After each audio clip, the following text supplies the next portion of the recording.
Good evening, everyone. Tonight we journey back to that bitterly cold era when the world lay blanketed in snow and the long nights seemed endless.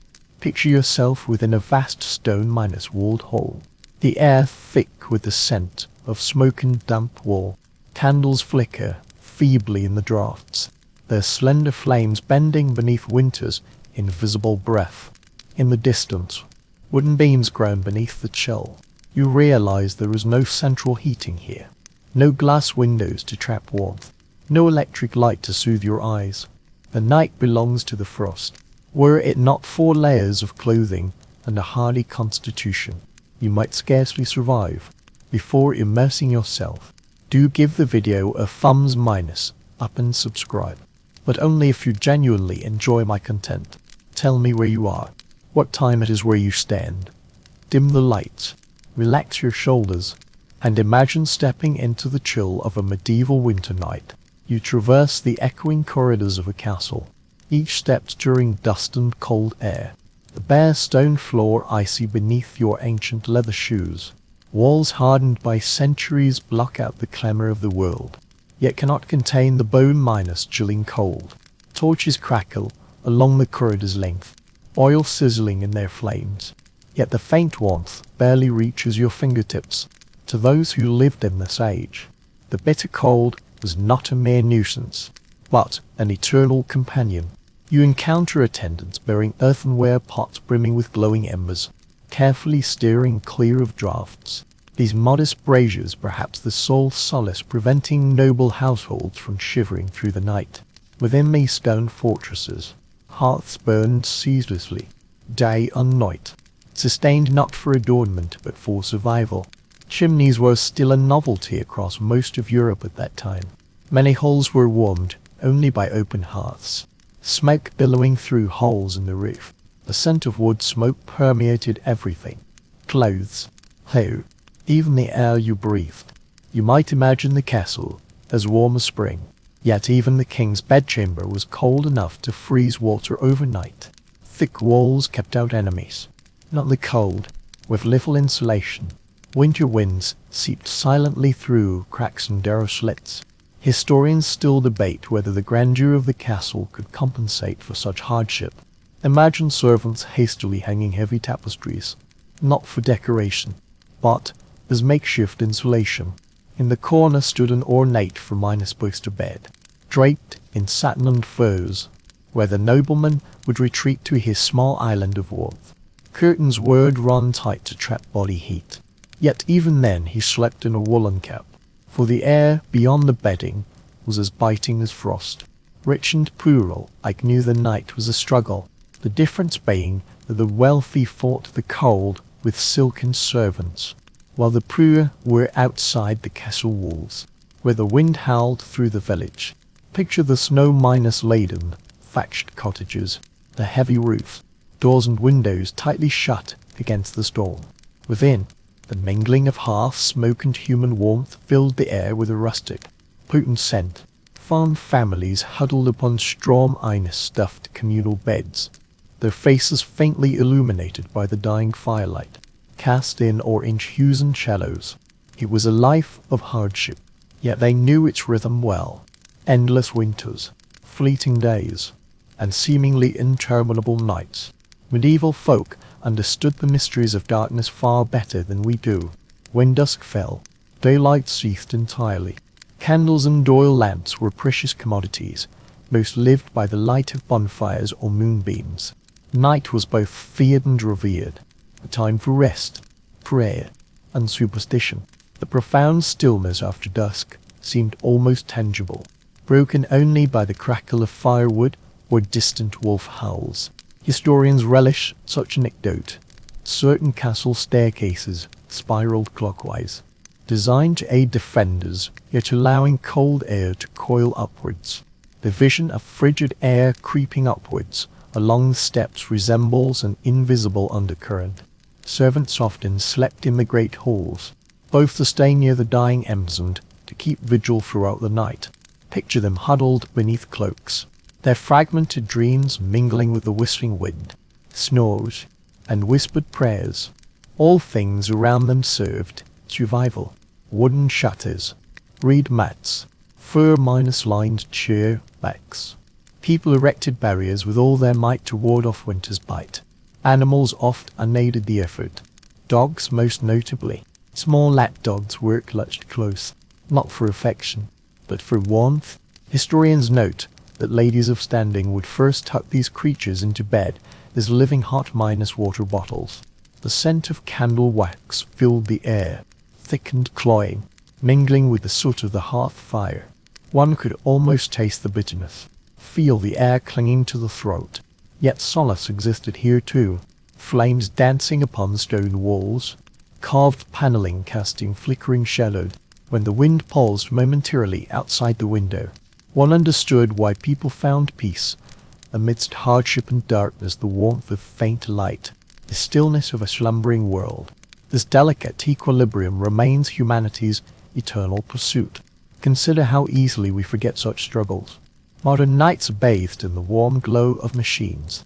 The harsh winters of the Middle Ages tempered souls people learned endurance, frugality, and resilience through long, bitter cold. They gazed upon frost forming on windowless walls and found beauty in the ice.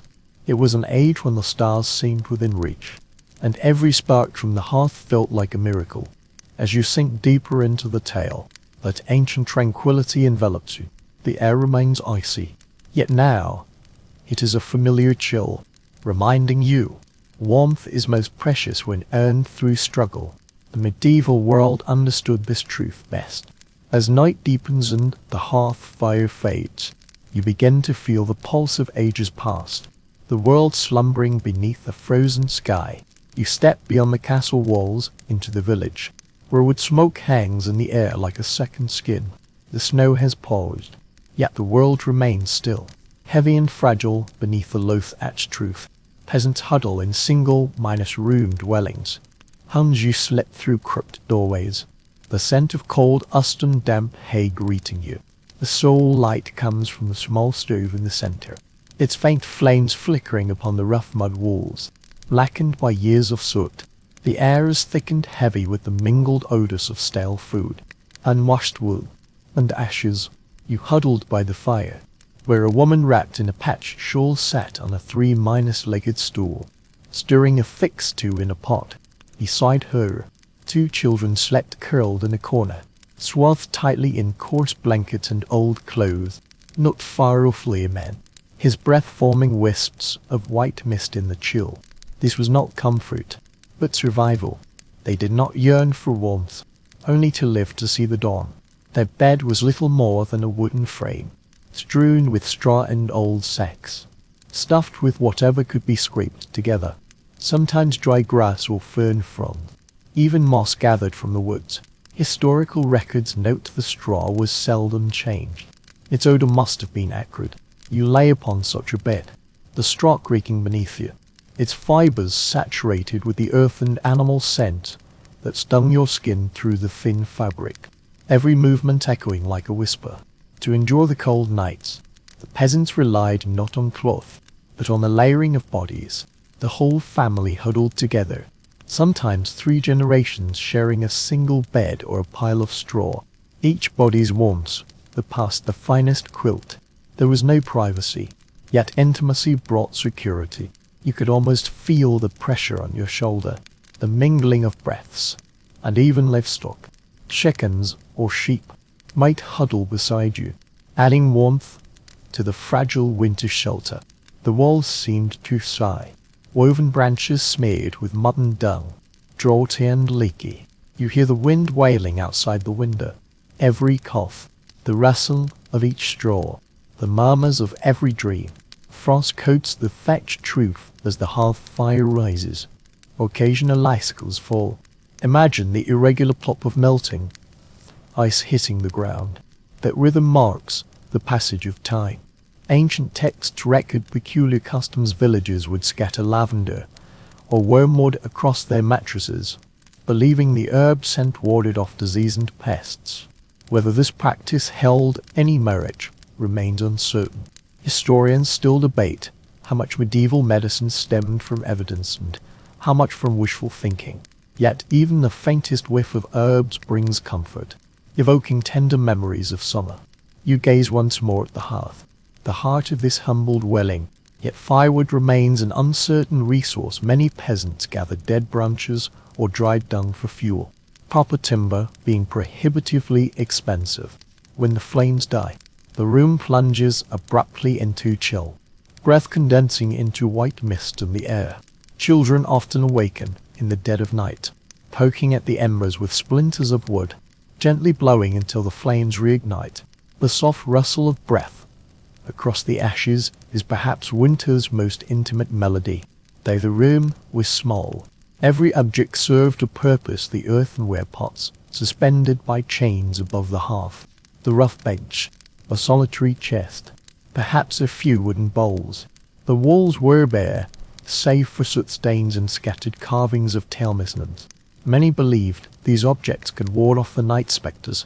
In the stillness of long winter nights, imagination easily fills the darkness, blurring the line between superstition and survival until they merge as one. You sense the chill permeating all things, frost crystals coating the ironwork by the door, bread on the shelf hard as stone, even the dog in the corner curling its tail for warmth in its sleep. The season's harshness cannot be escaped, only endurance remains. The villagers understood this well, never complaining. Winter was merely a trial, destined to return in endless cycles. Picture the village after dusk, utterly still, devoid of laughter or chatter, only the wind's low murmur and distant dog barks. The only sign of life was the smoke curling from chimneys, twisting and spiraling in the pale moonlight. Every door is bolted tight, not merely against the cold, but against the unknown. The night stretches vast and eternal, yet strangely reassuring. If one listens closely, faint singing might be heard. Sometimes, before sleep, families chant hymns or tell tales, their voices mingling with the crackle of the hearth fire. In this dim world, oral traditions flourish. Saints, ghosts, travelers lost in the snow. These tales warmed the soul when the body could not be warmed. How could one not admire their resilience? Modern life has made us delicate in the face of discomfort. When bodies cannot be warmed, these tales warm the soul.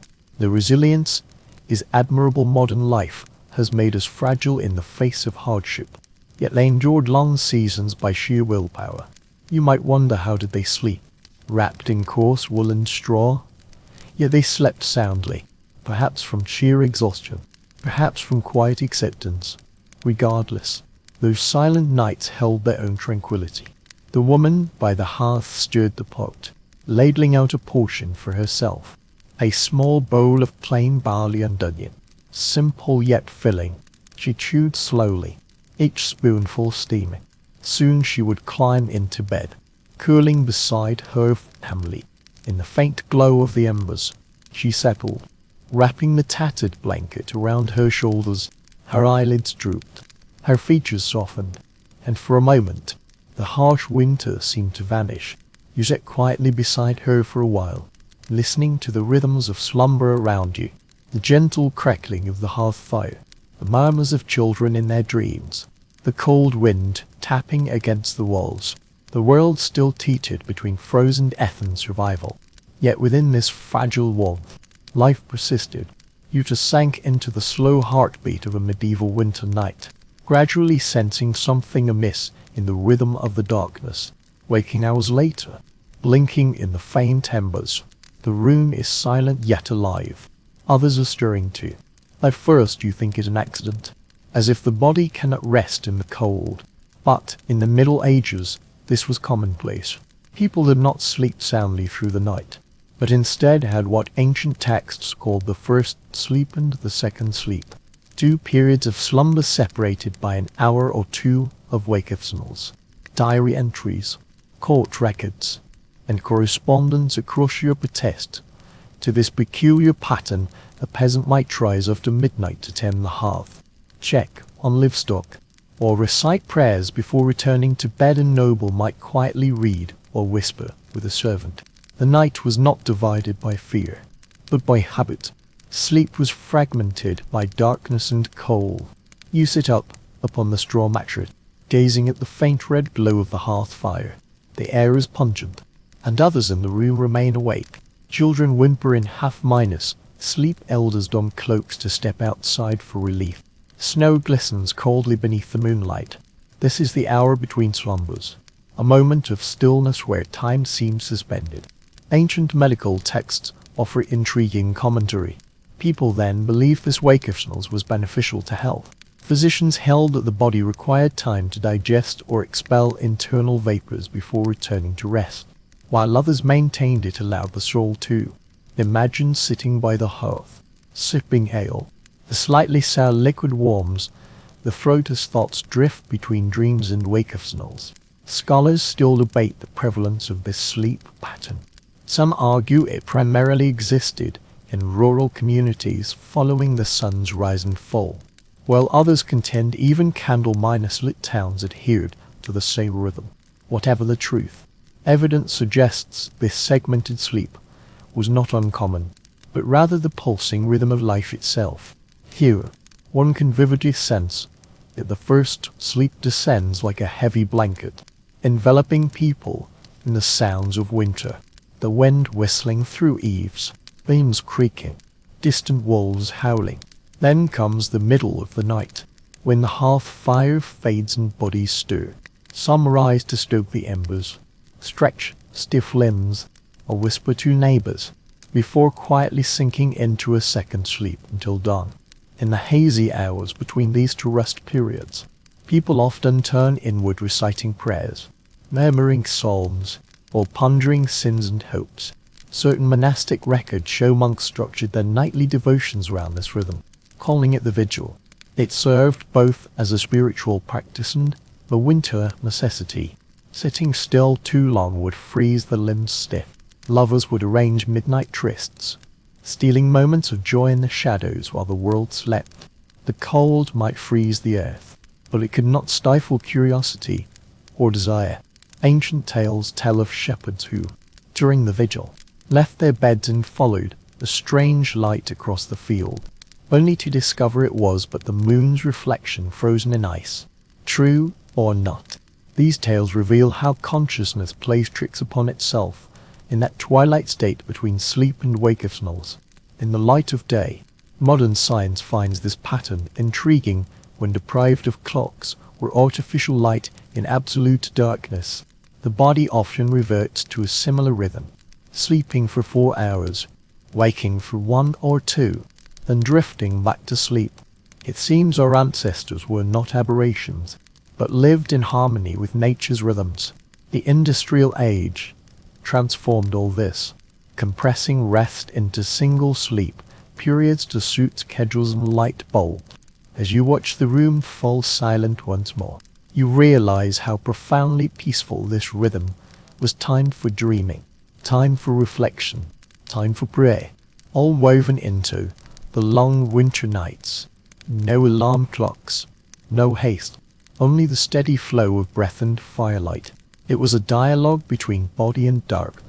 Ancient texts record the curious customs of certain villages. Folk would often use this midnight wakefulness to visit neighbors, or undertake small tasks like mending clothes or kneading dough, ready to rise by dawn. Even as the world slept, life never ceases entirely. Perhaps that is why the cold seems less cruel, merely a part of the rhythm. You lean back, the stomach shifting slightly beneath you.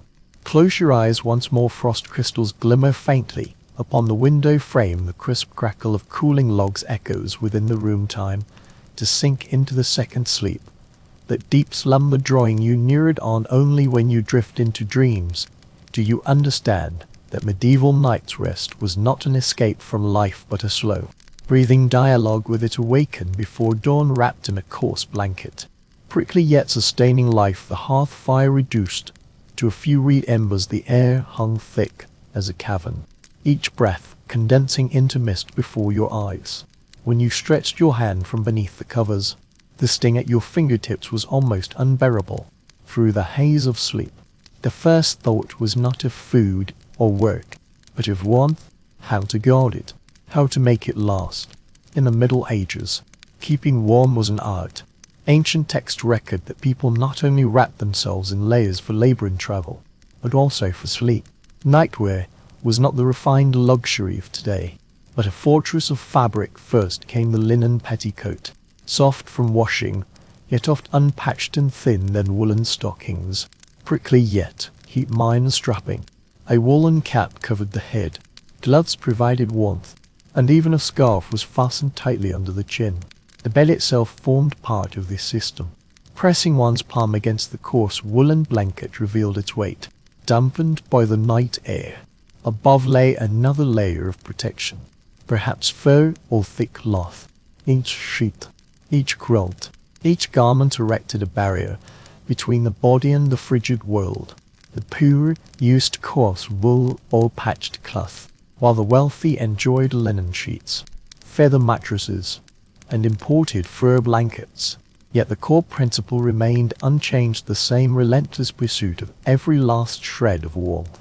Archaeological evidence confirms this layered wrapping was vital for winter survival, from dwellings to burial sites.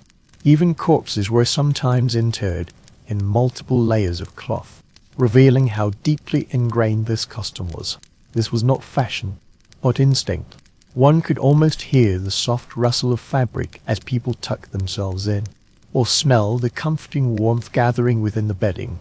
Ancient household codes documented the art of bed minus, making servants were instructed to layer bedding in a specific sequence.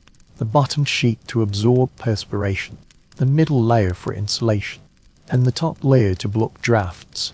The result was a textile sandwich, a miniature microclimate. Such scientific precision is astonishing, predating the very terms to describe it. Scholars still debate its prevalence. Some argue complex layering was reserved for nobility, while others insist even peasants mastered the art. The lack of written records among the poor obscures the truth, yet one can imagine experience, not books, taught them this effective method. Bitter cold being the harshest of teachers. When you rise and drape your cloak over your shoulders, the coarse wool prickles, yet one, still carrying the lingering scent of last night's hearth fire. The cloak is an eternal companion, serving in many households as both lining and outer garment, and when the wind cuts like a knife, it can be used as an extra blanket over the sleeper. Upon the shoulders, the coarse wool offers a warm touch, bearing the faint scent of last night's hearth fire. The cloak is an eternal companion, serving in many households as both outer garment and lining, and transforming into an extra blanket for the slumbering when the chill becomes unbearable. Travelers often sleep fully shod to avoid the shock of thawing garments at dawn. Old French texts record an intriguing detail in summer. Wealthy households would store winter quilts in cedar chests, intermingled with dried herbs like rosemary or lavender to repel moths. When winter returned, the bedding emerged refreshed, its subtle herbal fragrance wafting through the room. Imagine the moment the bedding is spread, last summer's lingering warmth bursting forth in the cold air, passing through the small room. You see the maid shaking out the sheets, dust glistening faintly in the morning light. Humming softly, she smooths each layer of fabric before arranging it neatly upon the besta. The rhythm of these simple actions feels eternal, a small act of defiance against the bitter cold. She understood that these layers of fabric, once carefully smoothed and arranged, held a value beyond mere cloth. They were the delicate thread between comfort and hardship. Most scholars agree that fabric choices oft unreflected social standing. Linen, breathable yet costly, was treasured by the wealthy. Coarse wool served as the commoners' shield. Furs, especially the prized rabbit and mink, symbolized luxury and pride in the north. Even the most frugal villagers would use scraps of fur or felt minus-lined shirts to ward off the bitter cold. As the chill approached, all things found purpose. English village records detail peculiar customs. Each household hung bedding by the hearth daily at dawn to dry, banishing damp and smoke borne pests, filling rooms with the scent of warm textiles and soot. Children would oft unsteal moments before bed, curling up briefly in the warm sheets. That fleeting touch of warmth must have been pure bliss, for soon they returned to the chill. Standing at the window, you'd watch frost patterns trace white lines across the wooden frame, and when your fingertips touched them, you'd feel the warmth vanish from your skin all too quickly. The boundary between the cold outside and the comfort within was so thin it struck you. Humanity had learned to survive in extremes, forever seeking balance amid layer upon layer of clothing. When you finally lay back in bed, wrapped in your blanket, you understood that medieval life endured not through brute endurance, but through a delicate dance of habit, fabric, and time that you assailed from all sides. Yet people found small victories in every thread, layer upon layer. When you finally lay down wrapped in your blanket, you understood why medieval life endured, not through brute force, but through the intricate dance of habit, fabric, and timing. The cold closed in from every direction, yet people found small victories in every strand of thread. The room falls silent once more. The hearth fire reduced to soft embers. You breathe slowly, the layers not merely trapping warmth, but sealing within the faint fragrance of life itself. Outside, frost crystals glisten on the thatch. A rooster crows in the distance. Closing your eyes, sinking into the cradle woven of wool and flax, grateful that every fiber keeps winter's chill at bay. Dawn breaks slowly, grey light seeping through the window pane.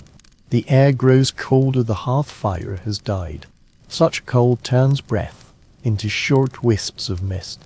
You toss and turn, reluctant to leave the bed, yet knowing someone must tend the fire lest the day begin frozen. You slip from the bedclothes, each movement releasing warmth like tiny clouds into the room. Approaching the hearth, faint red embers glow beneath the ashes. Medieval hearths were not merely sources of heat, but the very heart of life. Ancient texts record them cooking food, drying clothes, heating water, providing light.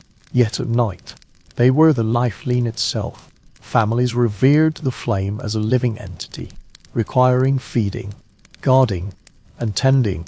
Now you kneel before the hearth, knees pressed against the cold flagstones, gently prodding the ashes with tongs. A faint crackling sound echoes, and a wisp of orange light emerges from the gloom. Should the flame fail to stir, one must endure the ordeal of kindling anew. The ordeal of kindling anew from scratch. Winter fires proved especially arduous. Flint and steel proved clumsy tools. Damp kindling often refused to catch. Legend tells of men carrying small pots of embers from house to house, ensuring neighbors never lost their fire. In certain villages, the blacksmith's forge would keep its hearth burning throughout the coldest months. This ancient necessity left its mark in the word focus, which in Latin once meant hearth. Peculiar records from 14th century manors reveal servants sometimes slept beside the embers, known as hearth keepers, whose duty was to keep the coals alive. One might picture them huddled against walls in old cloaks, their faces flickering in the dim light as they drifted between sleep and wakefulness. Their dreams surely carried the scent of smoke. Modern research reveals that soot patterns and charred hearthside nests indicate medieval homes were often filled with smoky, low-minus oxygen fires. After all, chimneys were still rare. Early smoke would first accumulate outside roof openings before dispersing into the air, both suffocating. This haze performed a curious protective function. Wooden beams were preserved from woodworm by the smoke. The air within was undoubtedly heavy, each breath carrying the scent of timber and coal dust. Yet to its inhabitants, it was simply the smell of safety. Scholars still debate the prevalence of chimneys before the late Middle Ages. Some claim they appeared in northern Europe by the 12th century. Others insist not until the 15th. Regardless, when smoke finally found an outlet, that clear room was a luxury. Yet here in this farmhouse, the grey air still swirled, winding through the thatched roof towards the pale sky. You added a log to the embers, sparks spread sluggishly, leaping from the coals to the bark. Warmth rippled like a thin wave, brushing your palms and cheeks before dissipating into the vastness of the room. It was insufficient to banish the chill, merely easing the biting cold. The woman beside you coughs softly, covering her mouth with her shawl. The sound echoes in the confined space, and you suddenly realize how fragile all comfort truly is, how grand the hearths in stately homes. Imagine standing beside the fire pit in the vast hall, flames leaping towards the smoke-stained ceiling, the aroma of roasting meat mingling with the scent of burning oak, tapestries fluttering in the warm draught yet offering little warmth. Servants hurriedly hauled logs heavier than children, carefully stacking them to sustain the blaze. The crackling of wood, the hissing of resin, the rhythmic dance of flames upon the hearthside, all pulsed like the heartbeat of the household. 15th century English household accounts record poignant details each evening before retiring. People would toss fragrant herbs into the hearth. Rosemary, sage, and juniper were believed to purify the air and ward off illness. One could almost smell the scent now, the fleeting sweetness before the smoke returned. This ritual, perhaps a blend of ceremony and solace, offered a sense of mastery over the unseen threats of nightfall. Scholars still ponder, how did people balance the need for warmth against the constant risk of fire? Medieval homes, built of timber and thatch, were its angled web of peril. A single blaze could consume an entire village, while no fire meant only chilling darkness. The tension between survival and destruction shaped every household's choices. Now the crackling of the hearth fills the silence, sparks whispering softly. You hold out your palms towards the fire, feeling the stinging warmth of returning blood spread through your arms. In that instant, you understand why flame is so revered. It is not merely heat, but life itself, wild and unpredictable, yet utterly indispensable. Consider those nameless souls who guard such fires, huddling night after night in smoke-stained rooms, watching flickering shadows dance upon stone walls. The outside world lies frozen in ice, yet by the hearth there remains movement, sound, and color. The flame is a companion demanding constant care, yet it offers a fragile promise: endure this night, and dawn shall come. You add the final log. Stepping back, the orange glow warms your face as smoke curls upward, catching the faint morning light through the window lattice. Now the room is more than shelter. It becomes a world woven of flame and frost. Closing your eyes, you listen to the deep hum of burning timber, a sound that has soothed mankind for millennia. Now you step into another realm, where straw rustles softly and down spreads luxuriously. Medieval bedding signified status, a silent language woven from fabric, feathers, and necessity. Speaking of comfort and class, overnight, to Repskow existed. The poor slept low, the wealthy wrapped in silk and fur, their pillows high.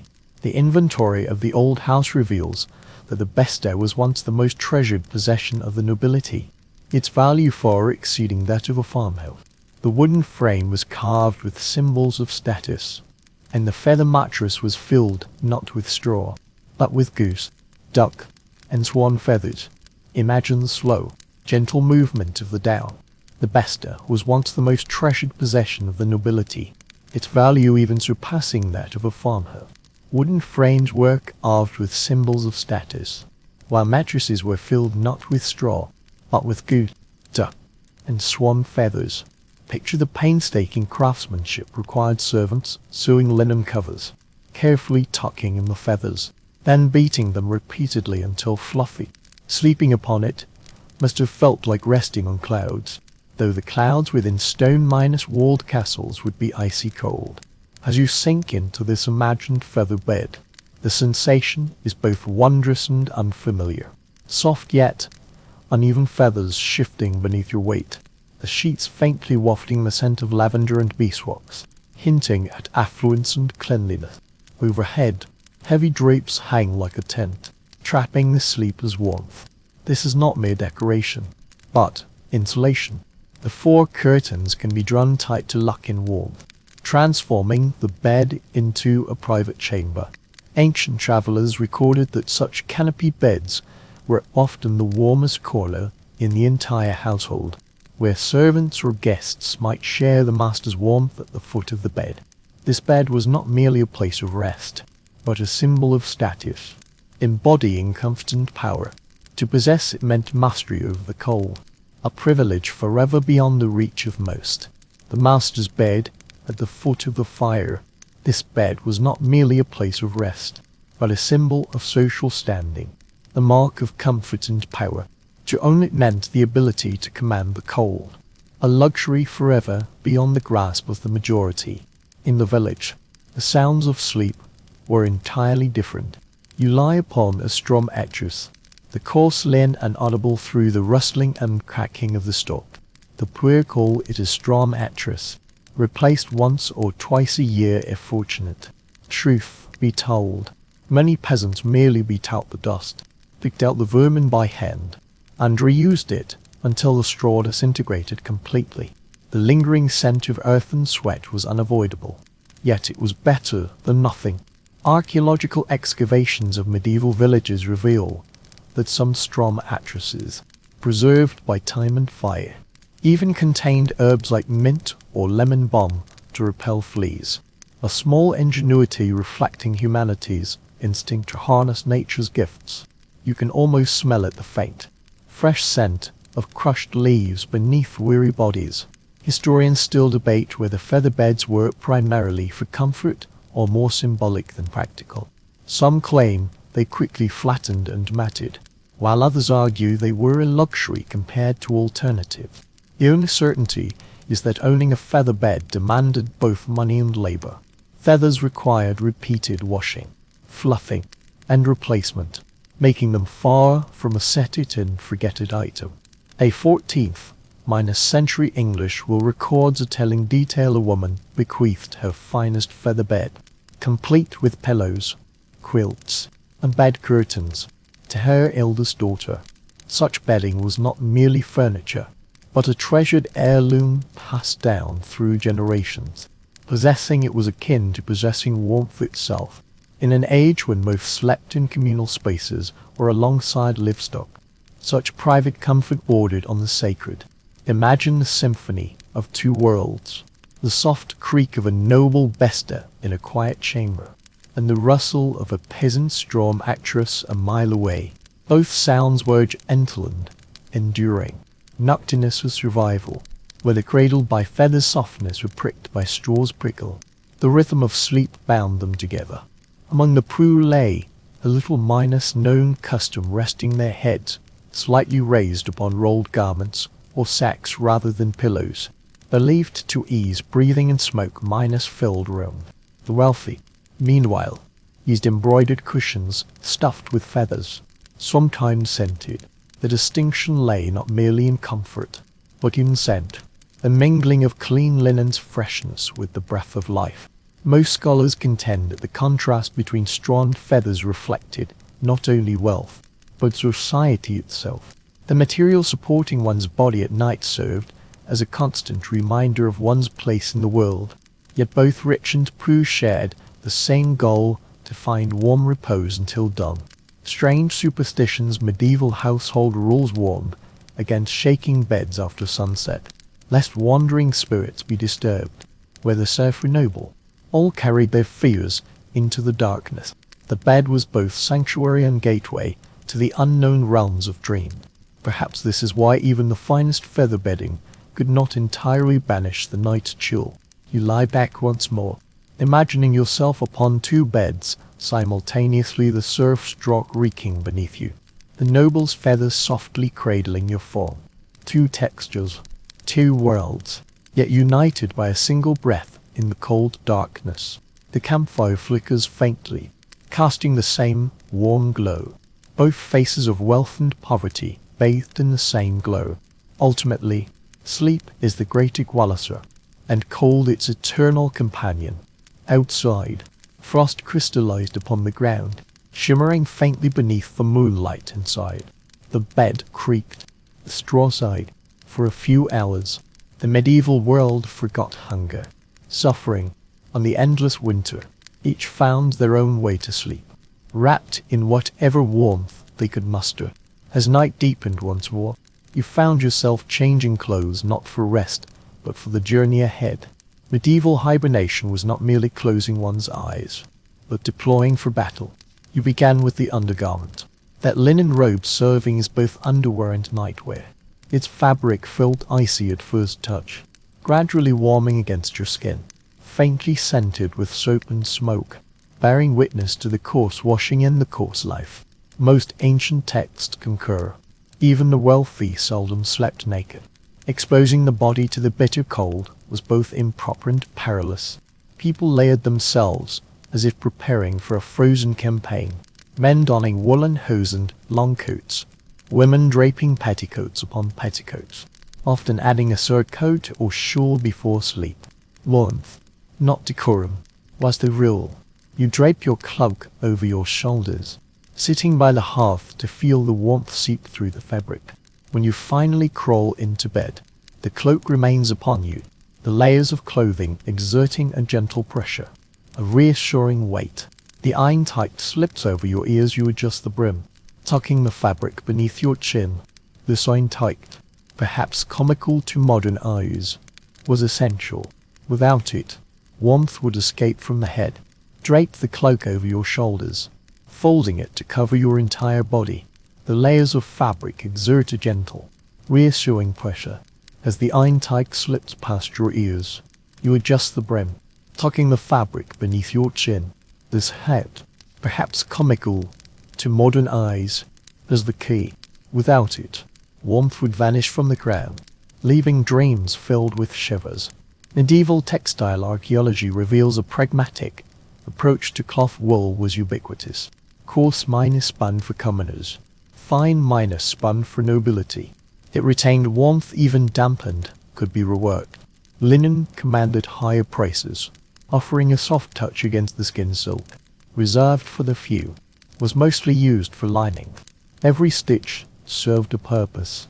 An old inventory from a 15th century merchant's residence lists bedding and nightwear as armor against the cold. A woolen robe worn at night, long stockings for sleep, the cap upon the head, and gloves to ward off the chill.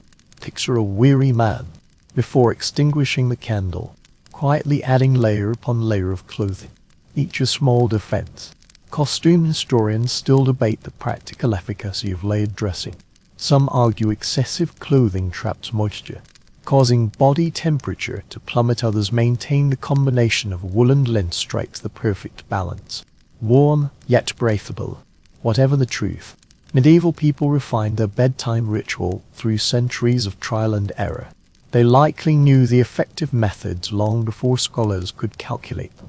An intriguing detail from ancient texts reveals that even servants slept in sock minus, like covers or foot warmers fashioned from worn garments or scraps.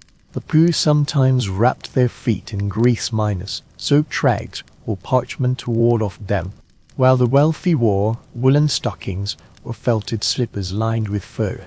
Glancing at your own feet, snug within woolen layers, one feels gratitude for such simple wisdom. Among the peculiar customs recorded in 14th century French documents, men slept with their belts fastened, convinced it prevented internal organs from shifting in the cold, a notion that raises a smile, yet reflects daily life interwoven with superstition and practicality. Clothing served not only to ward off the chill, but also to seek peace of mind. The preparations for night's rest carried a tenderness in large households. Maids laid out layers of bedding for the mistress while children gathered around the hearth, awaiting their turn. You could hear soft laughter, hushed whispers, the rhythmic movement of fabric and hand. These moments of warmth belonged not to wealth, but to intimacy. Most scholars agree that warmth springs from closeness, not abundance. Within the great household, maidstans would layer the bedding for the mistress, while children gathered around the hearth awaiting their turn. One could hear soft laughter, hushed whispers, and the rhythmic movement of fabric and hands. These moments of warmth belonged not to wealth, but to intimacy. Most scholars contend that medieval heating relied on activity and materials rather than temperature itself. The more tightly one was wrapped, the slower one moved, the longer the warmth endured. Yet caution was essential. Dampness, smoke minus laden air, or poorly ventilated bedding invited illness. Beds must be regarded as living systems, requiring constant care, dusting, tarring, and ray-minus making. London Guild records note tailors crafting thick winter robes, not ornate garments, but heavily padded attire for long nights by the hearth or cold beds. Picture this armor minus, like yet softly molding to the body, its stitching slightly uneven beneath flickering candlelight. You pull the quilt higher, feeling the varied textures against your skin. Linen, wool, perhaps fur at the edge, layers upon layers building a cozy little world around you. Frost patterns thicken on the window panes. A breeze slips through the cracks in the walls. You tuck your chin in, your warm breath condensing into little misty pockets beneath the covers. The world beyond the bed fades away as you drift into the quiet rhythm of sleep, lulled by the fading crackle of the fire. Reflecting on the care woven into this nocturnal ritual, you realize each thread, each fold, each garment bears witness to the struggle for survival, not elegance or vanity, but an adaptation honed through generation. Medieval sleepers did not surrender to the cold, they were inventive and disciplined. Well, mine is versed in the art of enduring frozen nights. You turn once, twice, finally settling into peaceful slumber. The bedding sighs with you. Outside, the wind hums softly through the thatched roof inside. You lie warm and secure, gently cradled by history. Awaking in the dead of night, the air stings like needles. The hearth fire has dimmed to a faint crimson glow, casting long, silent shadows across the room. Only now do you grasp why medieval folk devised so many ingenious ways to ward off the cold. The warmth of the hearth before sleep was never enough. Heat must be retained, sometimes even shared with living creatures. Ancient texts record countless ingenious heat-minus retaining devices, accessible to both rich and poor. The most common was the humble bed warmer, a shallow metal basin filled with glowing coals, its long wooden handle allowing servants to slide it beneath the bedclothes minutes before their master retired. Ever mindful of scorching the sheets, the scent of scorched fabric mingled with the heat of the metal. Danger and luxury co-existing in this ritual. In more humble dwellings, ingenuity shone through cloth minus wrapped hot stones placed at the foot of the bed or tucked beneath the quilts. Occasionally, embers still crackling from stones taken from the hearth's warmth would be used, providing just the right lingering warmth to sustain dreams. You would pick up the stone, feel the pulsing embers beneath its rough surface, and gently place it upon your knees, at your feet or beneath the bedding. Sometimes, one would simply take a crackling, lingering lie warm stone from the hearth and place it at the foot of the bed, where it would steadily radiate warmth, gently lulling one to sleep. Now, as you pick up the stone, its rough surface still pulsing with the lingering glow of fire, and gently place it between the bedding. The bed seems to sigh contentedly. Ancient monastic inventories detail hot minus water bottles fashioned from thick leather pouches or small earthenware flasks, filled with water heated over embers. They were tightly bound and tucked beneath the covers, a design perhaps familiar, for this was the ancestor of the modern hot minus water bottle. Monks endured cold stone floors in draughty dormitories, relying on such ingenious devices to weather the long nights of prayer and silence. A 15th century household manual contains a curious annotation. It suggests it's not only warming the bed, but also burning fragrant herbs like laurel, juniper, and rosemary to warm the air, believed to invigorate the spirit and warm the body. Imagine the scent filling the small room, mingling with the smoke and candlelight. That moment must have felt like stepping into spring. Historians remain divided on the prevalence of such luxuries. Some maintain heated chamber pots were confined to noble residences, while others cite archaeological evidence suggesting their use in affluent town dwellings. Regardless of actual prevalence, the concept of seeking warmth to sleep held universal appeal. Neither serf nor lord could escape winter's grip. Another form of living heater existed: miniature dogs, particularly toy breeds, cherished by noble women as portable heat horses. Their petite frames provided nightly warmth, with mistresses laying out small blankets or cushions for them. Picture a noblewoman smiling softly within her ornate space to bed, her beloved dog curled at her feet, their breath mingling as frost crept silently up the windowpane. In certain regions, cats fulfilled a similar role, though their independent nature made them less dependable bedfellows. Country folk often let cats roam freely at night, knowing they will seek out the warmest spot, often right beside the sleeper.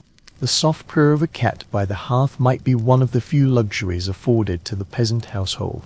A peculiar legend persists in northern France, allowing dogs or cats to curl up at one's feet on winter night swards off nightmares and prevent spirits from stealing body heat. Whether one believes it or not, this warmth transcends mere physical comfort. It offers sanctuary against the unseen.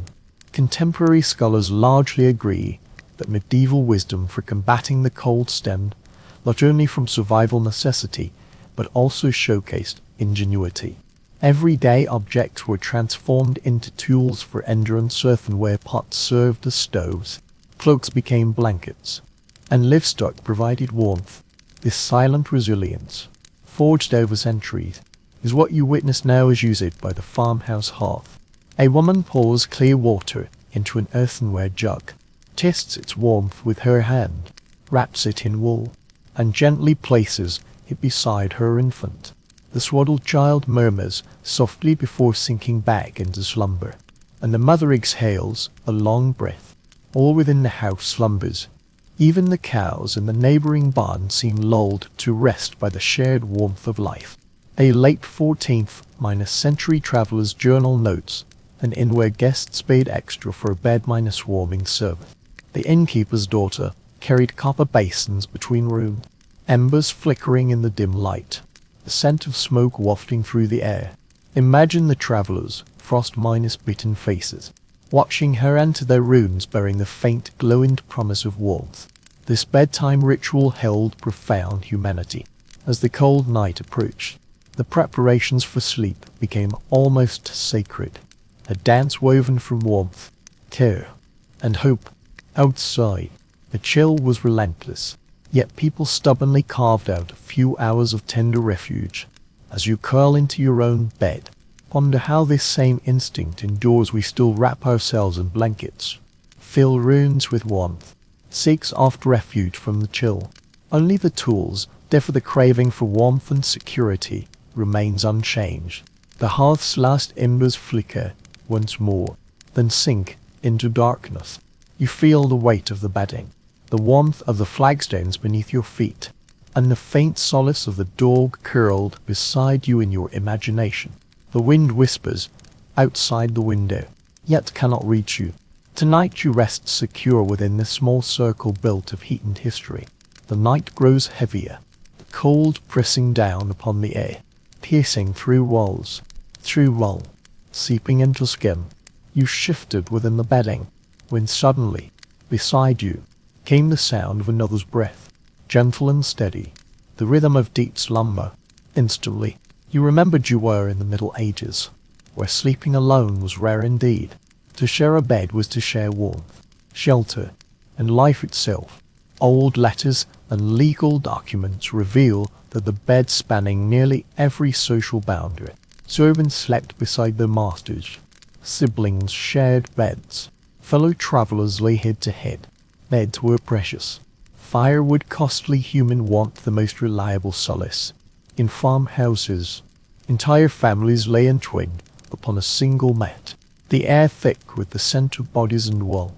This was neither strange nor shameful, but a practical and perhaps comforting law.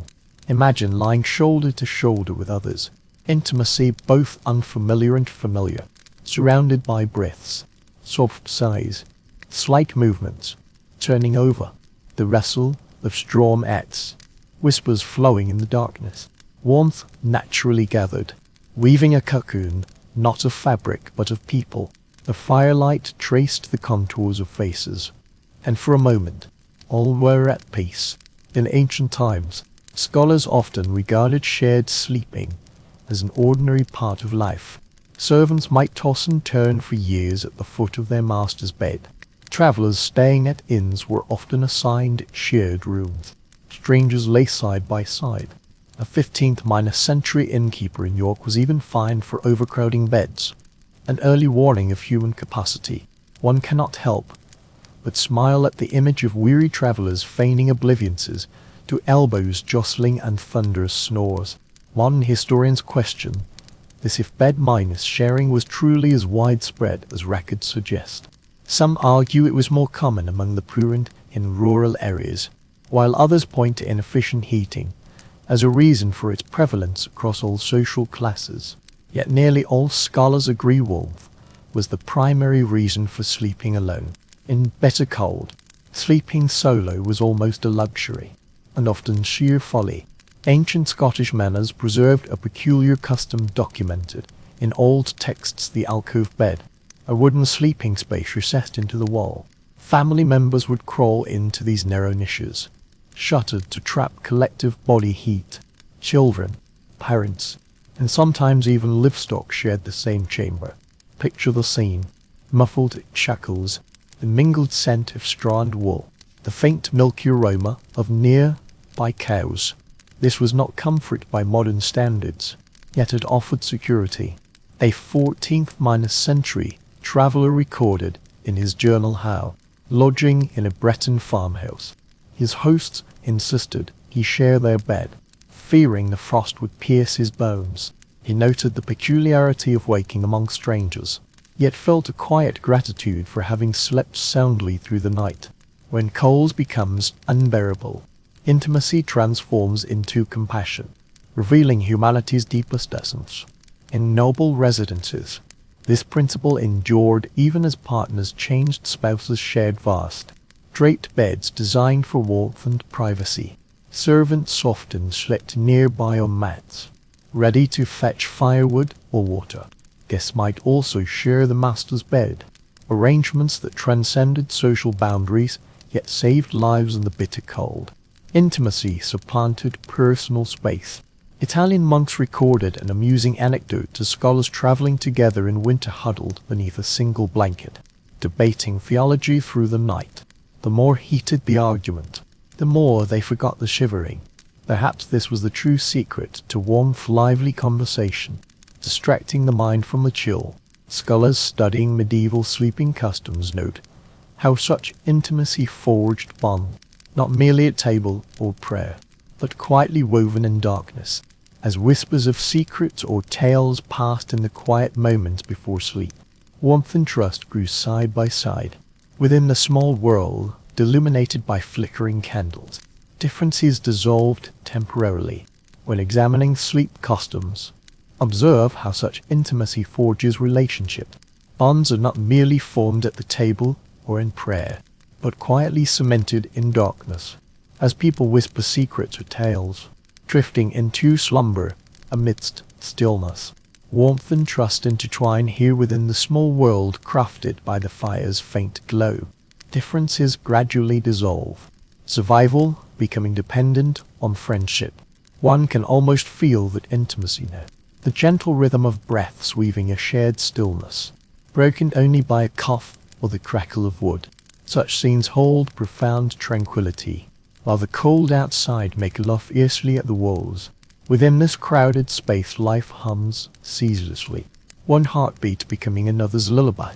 14th-century medical text recorded a curious observation: sharing a bed regulates body temperature and even soothes the spirit. Physicians of the time believed being encircled by another's form facilitated the balancing of humor. It may sound peculiar today, yet you detect truth in it. Bodies find peace in warmth, and another's body heat is the most ancient of comforts. You shift slightly, feeling the weight of the bedding settle anew. The air carries the scent of tobacco and hay, tinged with a faint sweetness, perhaps from medicinal herbs within the mattress. Outside, the wind murmurs against the window panes. The room is still, yet pulsing with life. Before drifting back into sleep, you ponder how solitary modern slumber has become, controlled and silent. Yet, in this medieval chamber, sleep becomes collective, vibrant, profoundly human. Shared space is shared existence. Closing your eyes, you imagine warmth spreading through the room, passing from one person to another until all breathe in unison. The night holds its breath. The hearth fire sighs softly, and, in an instant, the outside world vanishes. Before dawn, you rise. A loach echoes through the stone corridors, vast and deep, as if the walls themselves were praying. The moment the air stings your cheeks, you know you are no longer in a farmhouse or manor, but within a monastery, where warmth was a rare, tacit privilege, and sacrifice woven into daily life. Medieval monastic life demanded strict discipline, with monks adhering to a rigorous schedule, rising multiple times during the night for prayer. These vigil ceremonies, known as matins or vigils, often meant leaving warm beds for cold corridors and unheated chapels. Records from ancient monasteries across Europe describe monks sleeping in long dormitories, beds made of simple straw mattresses, each person wrapped in coarse woolen blankets, clad in monastic robes. Were you to walk through such a dormitory now, the faint light of oil lamps would flicker on the walls, casting trembling halos of sacred light. A sharp air pervades cold stone walls, stale wool, the smoke of tallow candles. The quiet hum of breathing fills the space, broken only by the faint rustle of monks' slippers as one by one they rise, until the entire room stirs. Silent, wordless, movement alone. One could almost hear the rustle of their robes as hoods were drawn over heads. Stepping into the frozen hole, Benedictine rule demanded monks renounce pleasure comfort was peril to the soul. Their beds were wooden planks or simple straw mattresses, bedding plain and functional. Prolonged slumber was forbidden. Half minus awake was half minus in minus prayer. Ancient texts recorded that cold was regarded as a trial of faith, worldly suffering drawing one nearer to the divine. The building itself offered no mercy. Thick walls blocked the wind, yet trapped dampness, allowing it to permeate the air, soak through garments, and cling to skin. Monks occasionally complained of frostbite and aching joints sink congealed in the scriptorium, yet few sought change. Such austerity was their chosen discipline. Ancient texts from Cluny Abbey recount how, during harsh winters, brothers would gather around braziers in the cloister after morning prayers, clasping hands to warm themselves while softly chanting. The small brazier was meticulously rationed, serving not merely as a heater, but as a symbol. Standing beside it was a moment of grace, not privilege. One could almost see their faces illuminated by the orange glow. Their weary, half-minus closed eyes serene in the silence. Modern scholars question the strictness of these observances. Certain abbeys, especially the wealthier ones, may have permitted modest comforts, woolen blankets, and/or braziers, extra bedding for the elderly, while others adhered to austere poverty. Monks sleeping in near-minus darkness, breathing air cold enough to freeze their robes. Truth, as ever, varied by location.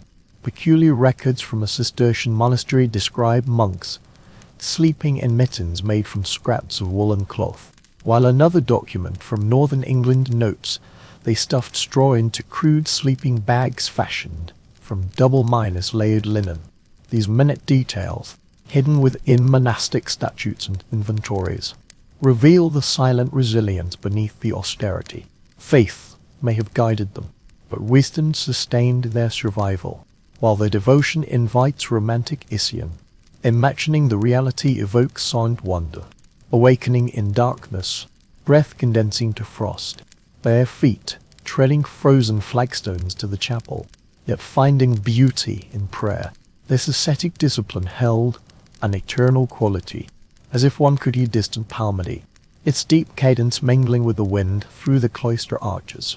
Later writers recorded curious anecdotes. Monks in northern France, copying manuscripts, would often hold their hands aloft the candle flame to warm them, wittily remarking that one candle warms both fingers and soul. This small daily ritual reflects a world of devotion built upon resilience. Most scholars agree that despite the austerity of monastic life, it harbors a peculiar tranquility. The absence of luxury frees the mind from distractions. The rhythm of prayer and labor generates its own warmth. The warmth of the will to survive. Resisting the cold is not merely enduring it, but transforming it into meditation. Now you walk with the monks through the cloister, footsteps echoing softly on flagstones. Beyond the courtyard, the frost-moon hangs pallid. The air is so clear each breath cuts like a blade. They file into the chapel, rows of candles flickering faintly in the boundless darkness. Chanting fills the space once more, soft and deep as an ancient pulse. As they bow their heads, you realize that even in this cold, silent world, warmth persists. The warmth of shared conviction, the warmth of synchronized purpose. The cold may test the body, yet in its silence it purifies it. You feel your own breath gradually slow, your thoughts retreating into stillness, the chanting fading. The monks return to their beds with practiced, tranquil movements. The soft rustle of straw mattresses once more fills the dormitory, mingled with faint sighs. The hearth fire burns low, yet the room's stillness thickens to a palpable density. The cold has not prevailed here. It never truly triumphs. You lay down once more, drawing the blanket tightly around you. The coarse fabric brushed your cheek, the scent of woolen smoke, filling your nostrils. Distant bells chime softly, marking another hour in this frozen monastery. Closing your eyes, you drift into sleep amidst the stone beds, chilling the tranquil power of faith. Morning light crept through the window cracks, casting soft, pale hues upon carved wooden frames and heavy draperies. You were in a noble chamber, the different stark. Here, the air carried the scent of beeswax and polished oak, not certain sweat. The hearth fire burned faintly yet steadily, tended all night by a servant. The chill remained, but luxury and design had softened it. Most castle and manor records describe noble bedrooms as cozy little worlds. The bed was not mere furniture, but an entire private chamber, 4 tall posts rising from the bedstead to support a canopy of richly dyed fabrics. Thickly lined drapes hung on all the sides, ready to be drawn close. Within this enclosed space, warmth gathered like a secret treasure, its presence almost tangible.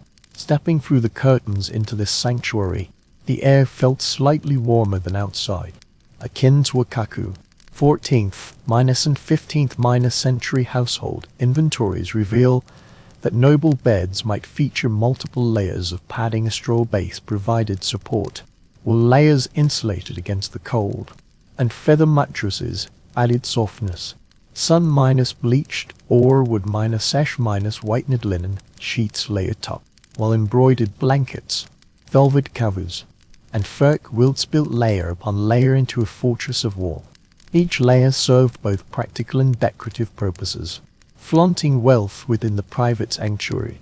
One peculiar entry in French castle inventories records bedding named for its occupants: the king's state bed, the lady's crimson canopy, the window guest bed.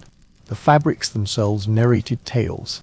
Crimson symbolized authority, blue minus green hues, rare and precious, derived from dyes sourced from distant lands, were costly and difficult to preserve. As nobles slept, their bodies were immersed in color, texture, and status. Historians remain uncertain how warm these canopy beds truly were. Some claim cold draft seeped through floorboards and stone cracks even when drapes were drawn. Others insist the enclosed design effectively trapped heat, transforming the bed into a private microclimate. Whatever the truth, its symbolist imaginations triumph over chill. Picture candlelight flickering through the drapery, casting long shadows of golden light upon velvet folds.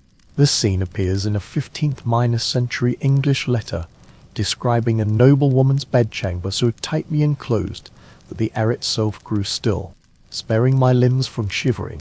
The author then recounts how maids warmed the bedding with charcoal fires in copper basins before sleep, leaving faint ashes and the scent of iron rust. At this moment, one can almost smell the mingling of firelight and linen. The noble chamber was not silent, the crackling of logs in the hearth, the soft rustle of fabrics, the muffled footsteps of attendants filled the space. Sometimes a pet dog curled at the foot of the bed, sighing. Sometimes a fierce wind howled outside the window. But these distant sounds were muffled by layers of drapery and stone walls. Within these walls, the night belonged to tranquility and ritual. Nobles often slept alongside their attendants, though not always for companionship. Maids or chambermaidettes would rest on straw mattresses nearby, ever ready. Their presence served both as guardians and servants. The bedchamber was never truly private, but an extension of social hierarchy. Even in slumber, certain castle households maintained peculiar customs before sleep. Bed curtains were perfumed with crushed herbs or rosewater. This practice aimed to soothe the spirit and refresh the air, imagining the fragrance permeating the fabric, mingling with body heat and the faint scent of smouldering wood. In that instant, the harsh winter world beyond the window vanished. Archaeologists have uncovered grooves in medieval manor bed frames, traces of curtains sliding nightly. Each time the heavy drapes close, the sleeper retreated into a dark cocoon where time seemed suspended.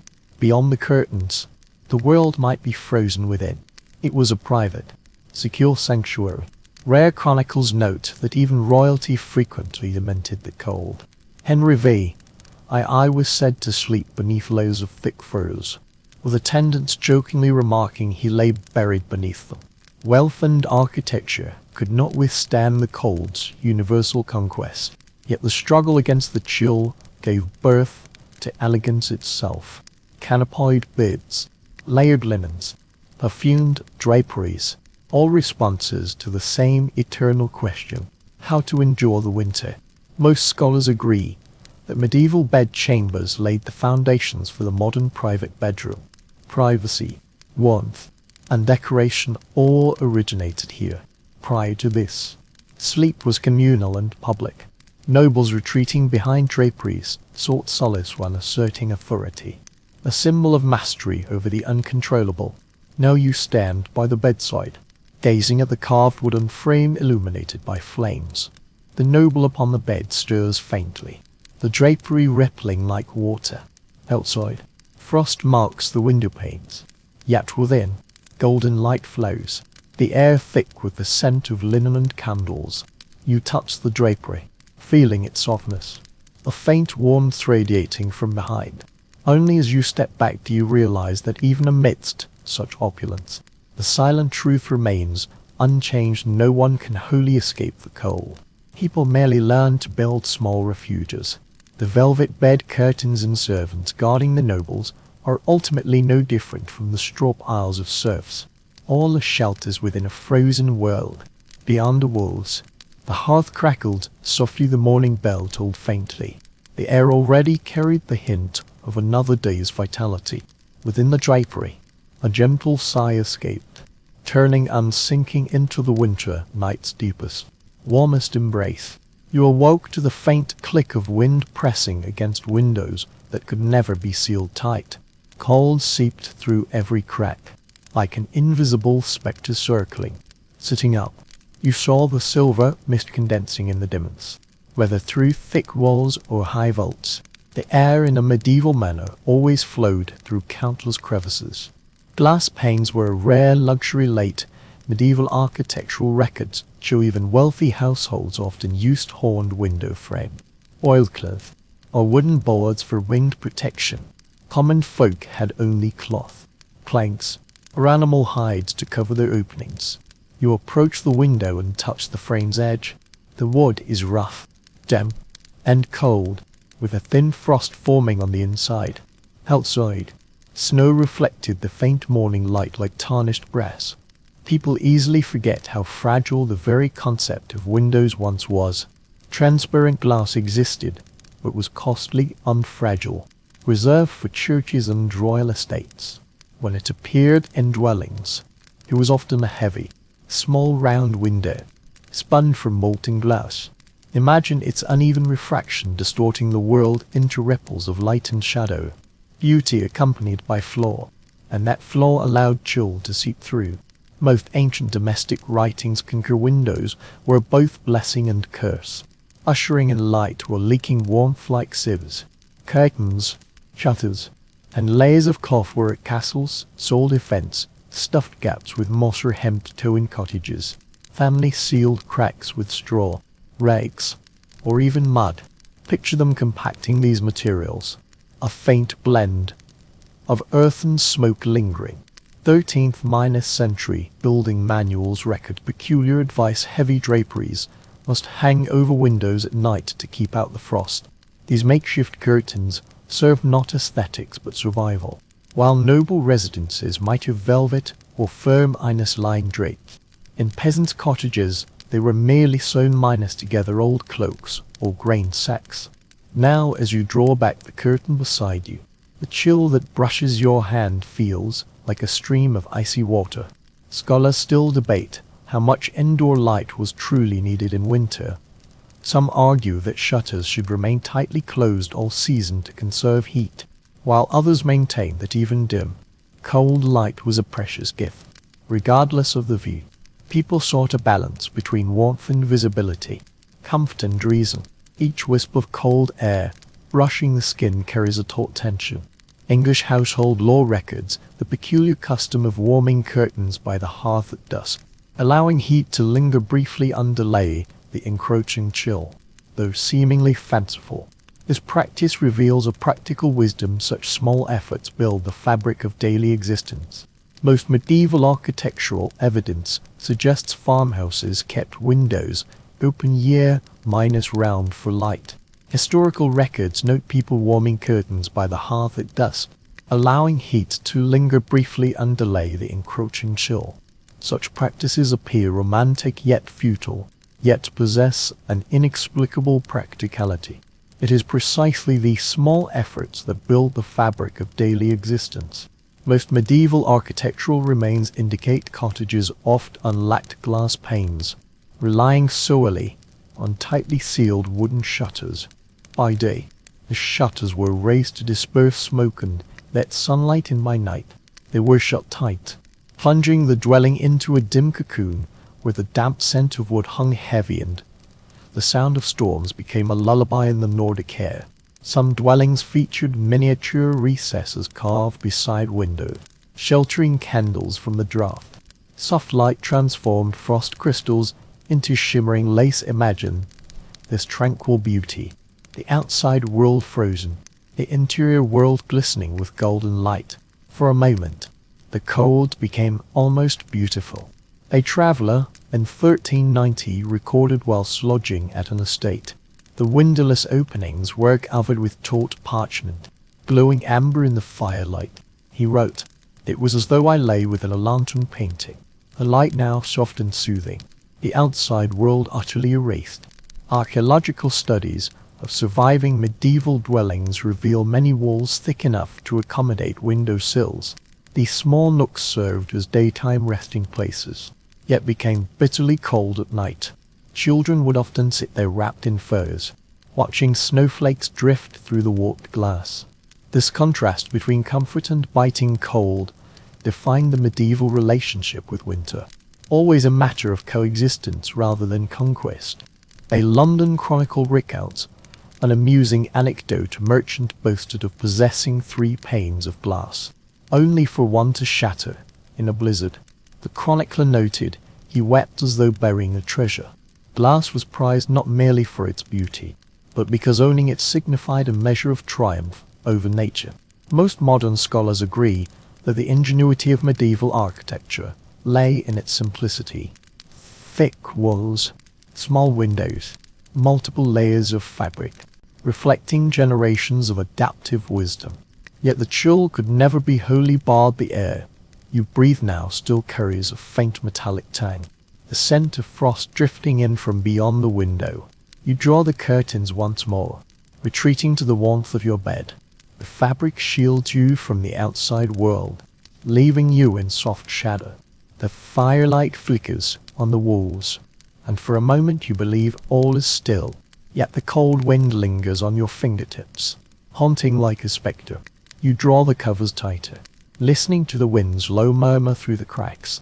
This is the true face of a medieval winter. Not silence, but dialogue. The house creaks its tail. The window frames sigh in reply. Warmth and cold are never parted, dancing together each night. As you sink into sleep, you still sense that eternal rhythm, the ceaseless battle between comfort and the storm beyond the walls. As deep night envelops the village, you find yourself in a tavern. The air is thick with the warm scent of island, the smoky aroma of damp wool. Whispers are soft, more murmurs of survival than celebration. Seated at a rough wooden table, you clasp a steaming mug, its surface glistening faintly by candlelight. Medieval bedtimes often commenced with drink, not merely for pleasure, but for warmth and security.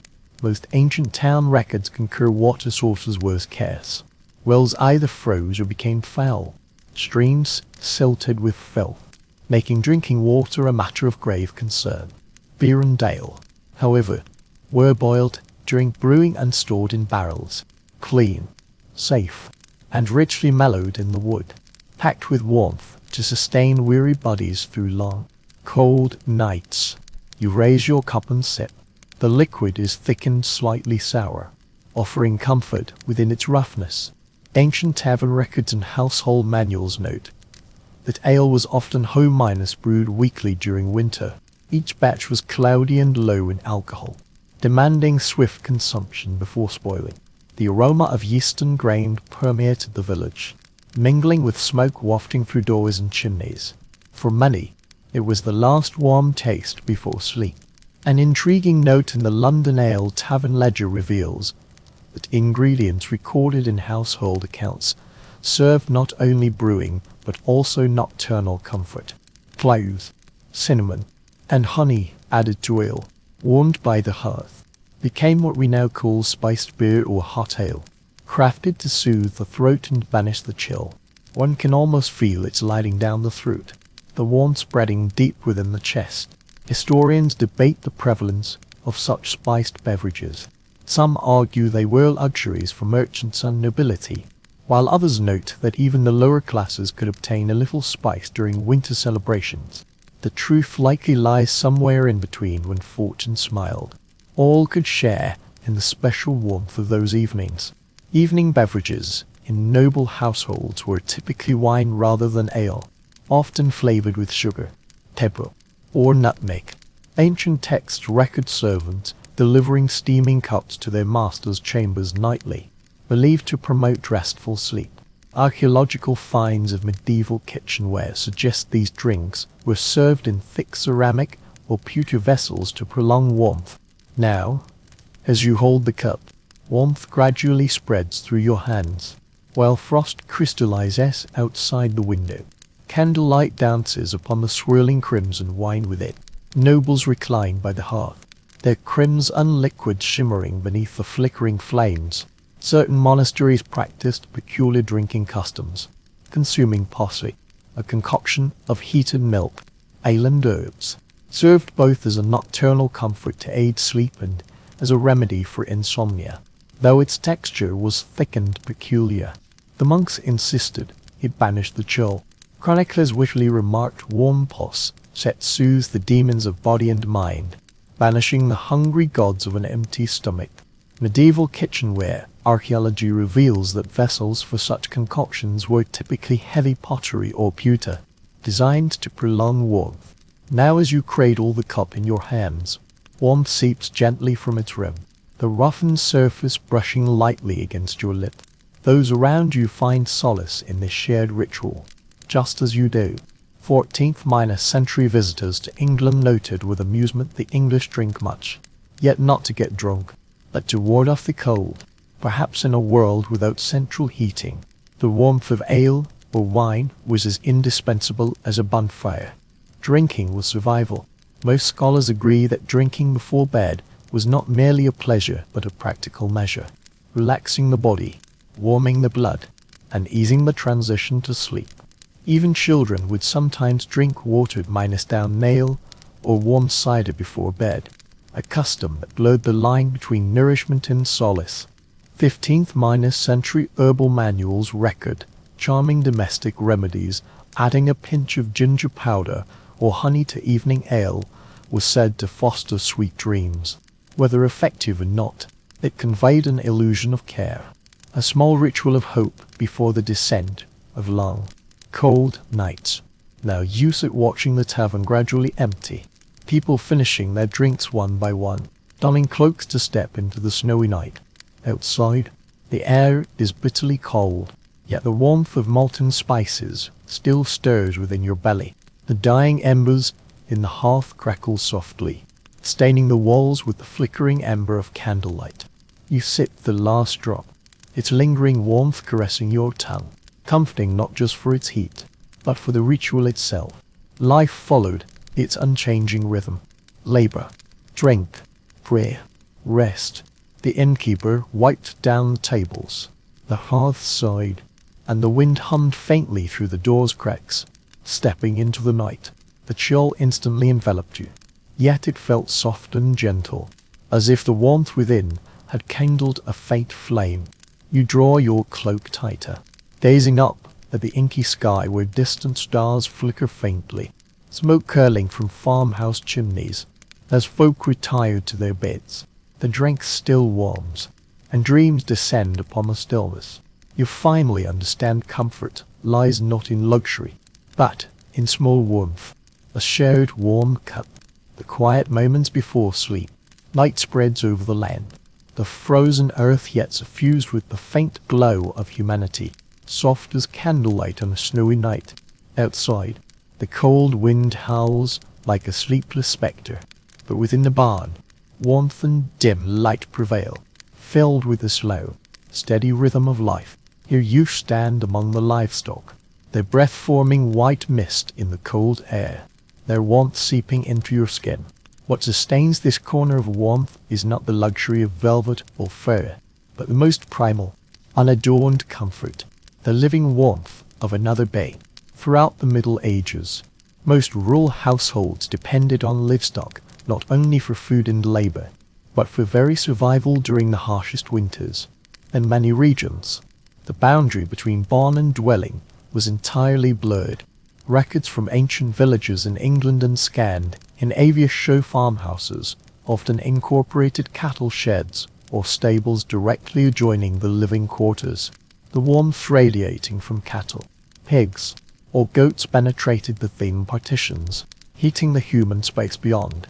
In certain regions, the boundary between barn and dwelling was entirely blurred. Archives of ancient villages in England and Scandinavia reveal farmhouses frequently featured cattle sheds or stables directly adjoining living quarters.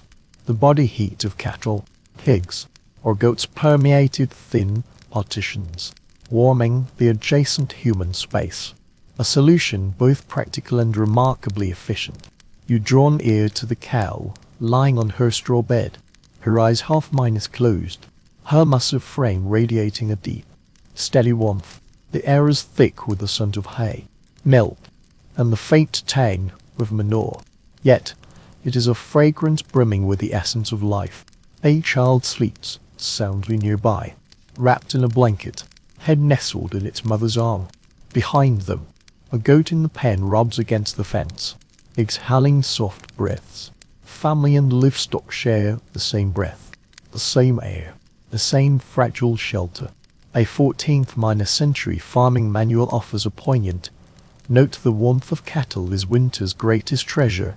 The author advised keeping livestock close during the coldest months, their warmth indeed sheltering the dwelling like a hearth. Here, this principle is palpable everywhere. Each animal a miniature thermostat, transforming hay and grain into heat that seeps into the corners of the house. Modern scholars question the deliberate nature of this custom. Some suggest The proximity of livestock was an inevitability of cramped buildings rather than a conscious choice for warmth. Others maintain it was a wise decision. In regions where timber was scarce, this natural insulation made perfect sense. Whatever the reason, the result remained the same as sharing of warmth across species. German village chronicles record curious details. People often named their cattle after saints in winter, as if thanking them for warding off death. These animals were not merely property, but companions. Their survival intertwined with the family's fate. Beyond milk and labor, the warmth they offered was the most precious gift. When frost froze the fields, you sit upon a wooden stool, the straw beneath you rustling softly. Nearby, a hen coos in her sleep. A cat curls beside the hearth, its fur rising and falling with each breath. The rhythms of animal life are reassuring. The air, though heavy, brims with vitality, carrying the sounds of chewing, rustling, and breathing. This is not silence, but tranquility. In wealthier farmsteads, the layout differed slightly. Archaeological evidence suggests large dwellings often featured lofts or platforms above livestock pen, allowing humans to sleep above the animals. One throws upwards, filling the sleeping quarters with gentle, natural warmth, the earliest form of central heating, powered not by machinery, but by life itself. Imagine lying there, the wooden beams creaking faintly as cattle shifted, the scent of hay rising like a lullaby. 15th-century travelers through the Alps noted with amusement how villagers slept among their livestock, immersed in their odors, yet laughed more heartily than the wealthy. Perhaps warmth and contentment bring joy closer than refinement. When one is not freezing, laughter comes more easily. In certain northern traditions, people even shared their bedding with small animals, dogs, cats, sometimes goats, sleeping by their sides. These were not pets in the modern sense, but companions. Norwegian folklore tells of a farmer who claimed a dog lay across his chest all winter night, making his laughter all the more hearty. Stories may evolve over time, yet the genuine bonds between humans and animals remain constant. Not pets, but allies. Norway holds a remarkable folk tale. A farmer claims a dog lay across his chest one winter night, guarding his sleep. The story may have been embellished by the years, but its core truth endures. The bond forged between man and beast in the bitter cold, tempered as in love. Most scholars agree that medieval people viewed warmth as a communal experience rather than private property, whether from the body heat of livestock or the shared glow of a hearth. Heat belonged to the entire household, shared like water drawn from a single well. Sleeping beside the creatures that nourished you was neither a burden nor a humiliation, but a practical expression of gratitude. Now you recline, listening to the barn's symphony, straw crackling, cattle sighing as they rest upon the rafters, hoofbeats stamping in the wind. The air is heavy yet warm. Bearing burdens is not humiliation, but the practice of gratitude. Now you lean against the wall, listening to the barn's symphony, the crackling of straw, the gentle sighs of cattle, the rhythmic clatter of hooves resting upon the rafters. Wooden beams creak softly in the breeze. The air thick and warm, carrying the scent of hay and the faint sweetness of milk. Time seems suspended here, almost sacred. In the half-minus light, the boundary between home and cattle shed dissolve, lives merging in wall, patient breaths. Outside, snow falls silently, blanketing the fields inside. The fires glow in the pulsing of flesh beat like a steadfast heart. You draw the blanket tight around your shoulders, feeling the warmth of the ox beside you. Closing your eyes, you sink into this shared comfort. You grasp some eternal truth. Solace need not be elegant or solitary. Sometimes it is the sound of breathing in the dark, the weight of straw beneath you, the presence of another life, warding off the chill, even amidst the world's sorrows. It knows how to find peace in the simplest things. Night falls once more, descends. Animals shift slowly. A child sighs softly. Your thoughts grow tender. Your pulse slows. Outside, the wind still sings, yet indoors, stillness deepens. Warmth fills the pauses between heartbeats. Sleep descends silently, like a promised gift. Midnight flows unseen. That strange pause between first and second sleep. The hearth fire fades to a soft crimson pulse. Warmth spreads through the room. You open your eyes to find the world suspended between wakefulness and dreams. Unaware of the hour, silence holds its breath like a sacred moment, as if the universe itself were listening. Medieval folk knew this transitional hour well. They anticipated waking hours later, not startled but at peace, calling it the vigil or the waking hour, the time for contemplation, prayer, or silent labor. The rules of ancient monasteries, farmers, and even court records attest that midnight awakenings were commonplace. Picture villagers sitting up in bed, stretching their arms, murmuring prayers, tending embers on the verge of dying out. A 15th-century English household manual suggests midnight waking benefits health, allowing digestion to proceed, thoughts to settle, preparing for a second rest. Human rhythms mirror the fire's cycle, blazing fiercely, fading gradually, reigniting.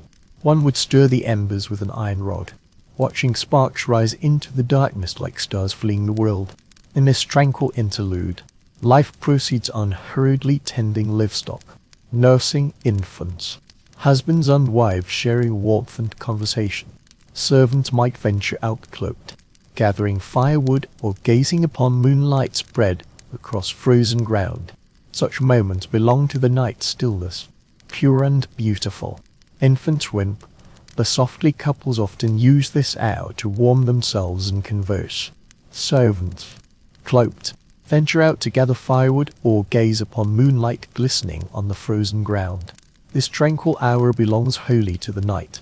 French physicians' writings record moving scenes. They advise patients to use their waking hours for gentle activity, to approach the hearth for a warm drink, exchange kind words, then return to sleep.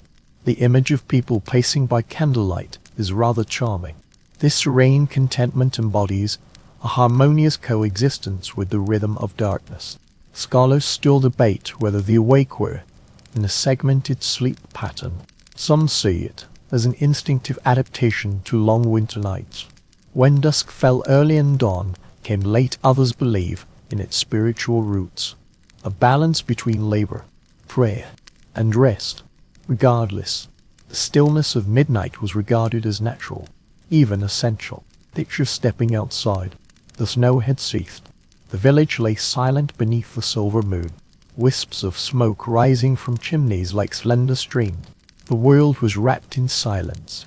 The crunch of boots on snow sounding jarring, almost offensive. All windows dark, save for one faint light. Another insomniac like yourself.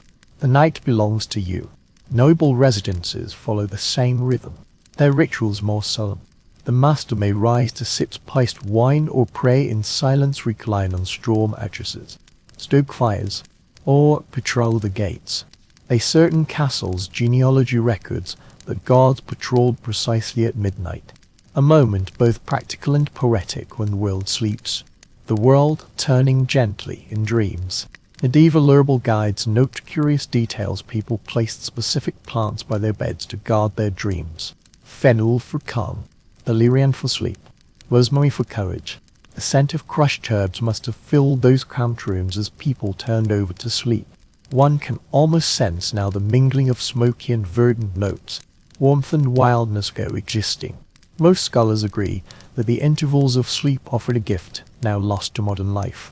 A dialogue with the night itself, without clocks or electric lights, bodies aligned with the rhythm of firelight and darkness, embracing wakefulness not as resistance, but as a tranquil bridge linking yesterday to tomorrow. An old parish record recounts a curious tale of farmer, awakened at midnight, penned verses by the hearth, etching lines upon the margins of his ledger. Cattle slumbered, embers sighed, my heart warmed. He penned verses that endure to this day, his hand trembling yet brimming with eternal contentment. When you sit by the firelight, its soft glow reflecting in your palm. The faint, constant whistling of wind outside the window. Somewhere nearby, someone coughs softly in their sleep, turns over, gazes at the embers, watches them breathe, shrink, then flare up again, like a living heartbeat. That is the moment when thoughts are clearest. Dreams hovered at the edge of wakefulness. Medieval folk did not rush through the night, they sat still, allowing it to settle like another kind of warmth. Enveloping them, they lay back down, pulled the blanket up to their chins, felt the straw shift beneath them, and breathed in the air, carrying the faint scent of ashes. The body rediscovered its rhythm. The heartbeat slowed, breath deepened. Only then did one understand why it was called second sleep. Not a new repose, but a return. Outside, frost-minus scared skies cloaked the world in stillness indoors. Eyelids grew heavy, drifting once more into soft embrace. The dying embers exhaled their final sigh, faint orange whispers fading to ash. The night watcher resumes the ancient rhythm, awakening once more before dawn. The body remains trapped within the memory of some dreamscape. The fire now wholly extinguished, leaving only the faint scent of ashen smoke. The air hangs still, only the steady rhythm of another's breathing echoing through the quiet. Dreams lingered longest in this hour, their half-minus formed contours only dissolving with the first rays of dawn. The fragile boundaries of the medieval world awoke to a realm woven with mystery, fear, and faith. Medieval folk believed dreams bore meaning, not random flickers of consciousness, but messages and warnings, glimpses into another world. Physicians, priests, poets were deeply enthralled by the nocturnal realm. Dreams conveyed divine will yet harbored shadows. Prayers before sleep sought not merely rest and shelter, but to dispel troubling visions. Whispered brief invocations may no evil disturb our slumber. Ancient dream, minus interpretation, texts elaborated on imaginative visions. Water's symbolist change, fire foretold danger and passion warmth, signified divine favor, ice and snow pretended hardship and love. Imagine villages, shivering upon waking, gazing into the grey on light, murmuring musings on fate. 13th-century clerical manuals recorded a mysterious custom. People placed small sacred objects inscribed with prayers beneath their pillows to ward off nightmares. These might be parchment scraps engraved with psalms with small wooden crosses. As the objects slipped beneath the pillow, the faint rustling sound offered a measure of comfort. Historians debate the origins of this belief, how much stemmed from Christianity, and how much persisted from ancient pagan customs in quiet villages. Scholars hold differing views. Some argue the fear of dreams arose from the church's efforts to control superstition, while others see it as a natural extension of the medieval worldview. In an age before artificial light became commonplace, the presence of the unseen world grew ever more potent in the darkness. The sacred, vivid, is easily remembered. Consciousness plays tricks on the cold, hungry, weary, the famished, exhausted, and infirm. Toss and turn into sleep amidst hunger, fatigue, and sickness. The boundary between reality and delusion is as thin as a cicada's wing. 14th-century chronicles record that during the harshest winters of cold and famine, hallucinations were most prevalent. Starvation and cold blurred the senses. Some beheld angels, others encountered demons. Centuries later, scholars theorized that deprivation of warmth and nourishment caused hallucinations, distorted visions, yet those who experienced them insisted on their authenticity. Special note: monastic archives record a monk awakening with a scream one winter night, claiming to see a demon blowing frost upon the cracked walls of their dormitory. The abbot later noted in his postscript that the vision stemmed from cold and exhaustion, yet the tale persists within the monastery, whispered of the year of frost. Faith and fear on the homecoming journey. Most modern scholars believe the long, lightless winter nights intensified medieval dreams. Without lamps or noise, consciousness roamed freely. People grew closer to darkness, which nourished the imagination. Dreams were seen as part of life, neither wholly feared nor wholly trusted. An Italian dream lore, dreaming of eating warm bread foretold kindness, while northern French tales warned that dreaming of a frozen hearth meant a loved one would fall ill. These beliefs gave form to the unknowable. In the silent, endless nights, the gentle sway of straw mattresses, the wind's whisper when eyes closed. Perhaps this is why people believe dreams traveled on the air. Breath trembled lightly as sleep fell. The night murmured. The world slumbered. In Breton villages, an enchanting yet eerie legend persists on the coldest nights. Souls are believed to wander from their bodies. Upon waking, weakened, certain families would light candles by the bedside, guiding lost dreams home with flickering light. In those long, fearful nights, it is not hard to imagine the wonder and dread of medieval evenings, without modern insulated walls, where sound and shadow wove dreams the wind wailed through chimneys. Mice rustled in straw. Snowflakes blurred the patterns on shutters. Dreams lay close at hand, as if separated from waking warmth by a sheer veil.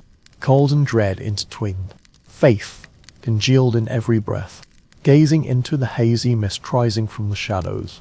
The gentle murmur within, whether dreams narrating or souls crying out, will eventually awaken one to this truth: all dreams return here.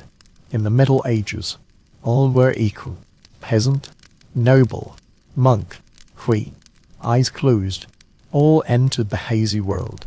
Illusions born of darkness, fear, and cold. Dawn arrives, awakening as before, instinctively seeking the warmth of firelight. Familiar voices. Another night safely passed. Beyond the horizon, faint light appears. Dawn gently brushes the window lattice. Dreams fade, leaving only soft take. Eyes closed, not to the breath of the silent, slumbering world. Morning light rises slowly, dull silver creeping over rooftops. On frozen fields, thick frost clings to the ground, glittering with a faint, glassy powder. Stepping outside, the air is already different. In the narrow lanes of the countryside, the chill of the medieval town is everywhere, yet varies with location. Villages exude the scent of earth and timber, whilst towns carry the sharp, pungent odor of lime, refuse, and coal dust. Ancient texts reveal that winter towns are harsher. Buildings trap the biting wind. Narrow lanes function like street corridors. Stone walls absorb the night chill, slowly releasing it into the day, trapping everything in perpetual cold. The open spaces of the countryside offered stark contrast: direct sunlight, freely circulating air that felt crisper, and a chill that grew even more biting at dawn. In medieval London and Paris, country estates fought to retain warmth, their hearths perpetually alight. Chimneys were rudely made, smoke billowed freely, and the scent of soot permeated the air, clinging to clothing, bedding, and hair. Imagine a family huddled around a single hearth in a cramped room, faces illuminated by orange flames, backs shivering against the cold drafts. In the background, perhaps the clatter of carts rattling over cobblestones, or the faint echo of a dog's bark. Archaeological remains of rural cottages reveal another scene: dwellings of timber minus framed mud walls and thatched roof, materials breathing in trapped dampness. In the dim, smoky light, the hearth fire burned for hours. The thick earthen walls and straw and covered rush mats mingled the scent of hay with the hearth smoke, blending with the earthy aroma. 14th-century English travellers recorded a thought-provoking observation: though rustic cottages were humble and cold, they offered more warmth than the mansions of the wealthy.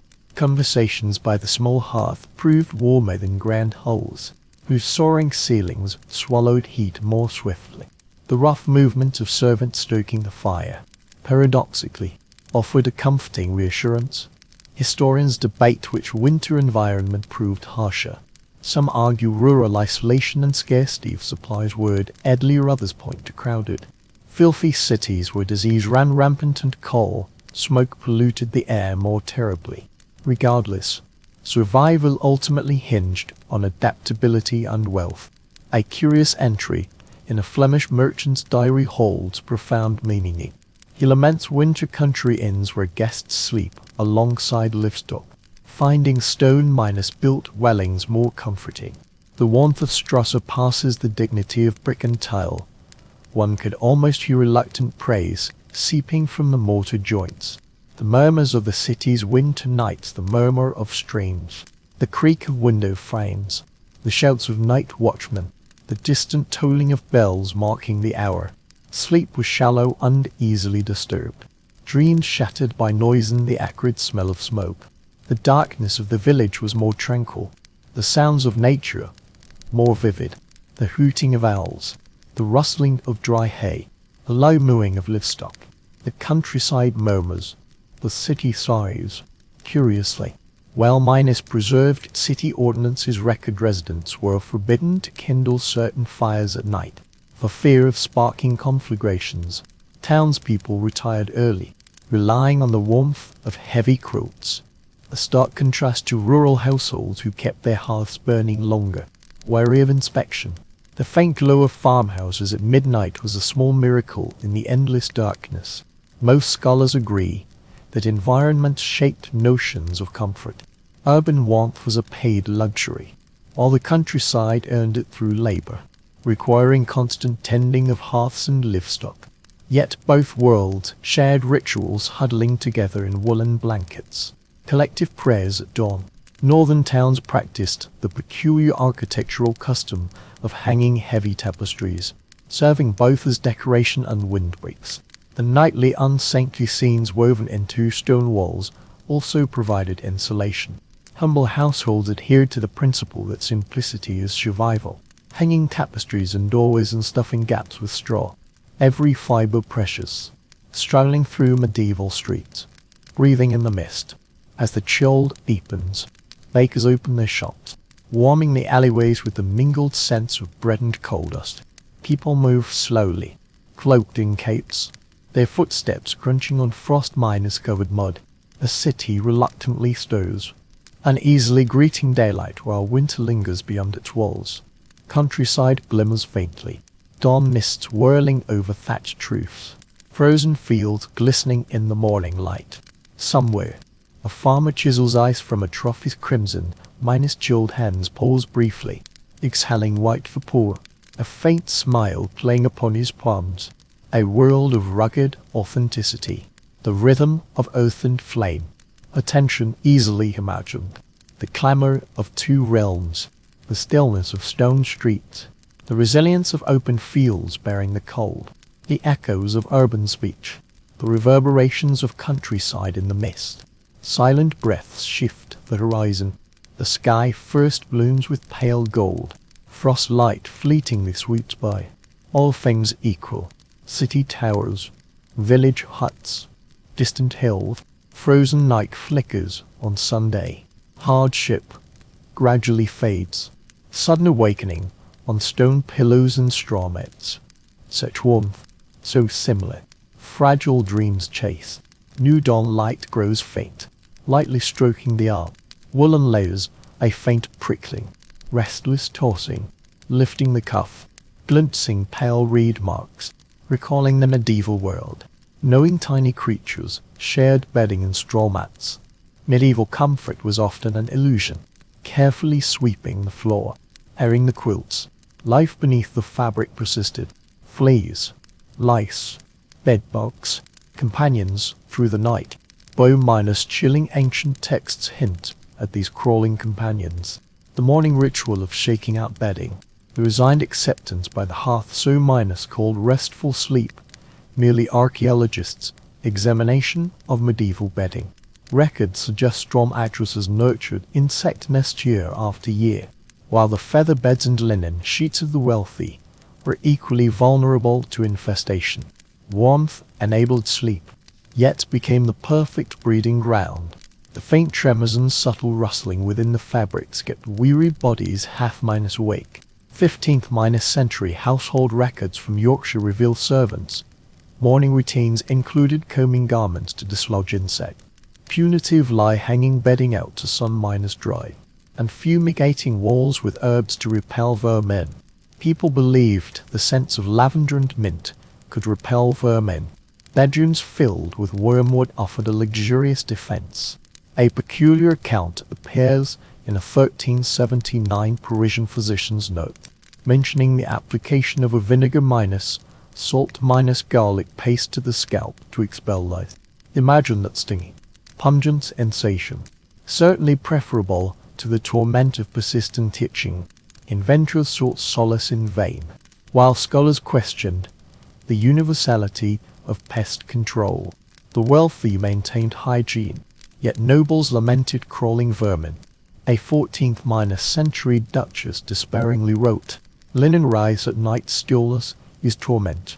The poorest peasant presented a stark contrast, shaking out their mattresses and sleeping by the faint glow of the hearth. Flames ignited scattered straw fragments. Mothers hummed as they performed familiar motions, while minus versed in herbs that aided sleep. Bedding was arranged to avoid contact. Smoke minus infused scents intertwined a faint, better herbal fragrance lingered. Ritualistic cape, a peculiar record of exhaustion in winter. Bedding was hung outdoors. Frost was believed to slay lurking insects. Cold air might offer slight relief. Primarily, it was the stiff fabrics carried the crisp scent of snow. Imagine rows of rigid sheets fluttering in the faint chill, white banners surrendering to nature.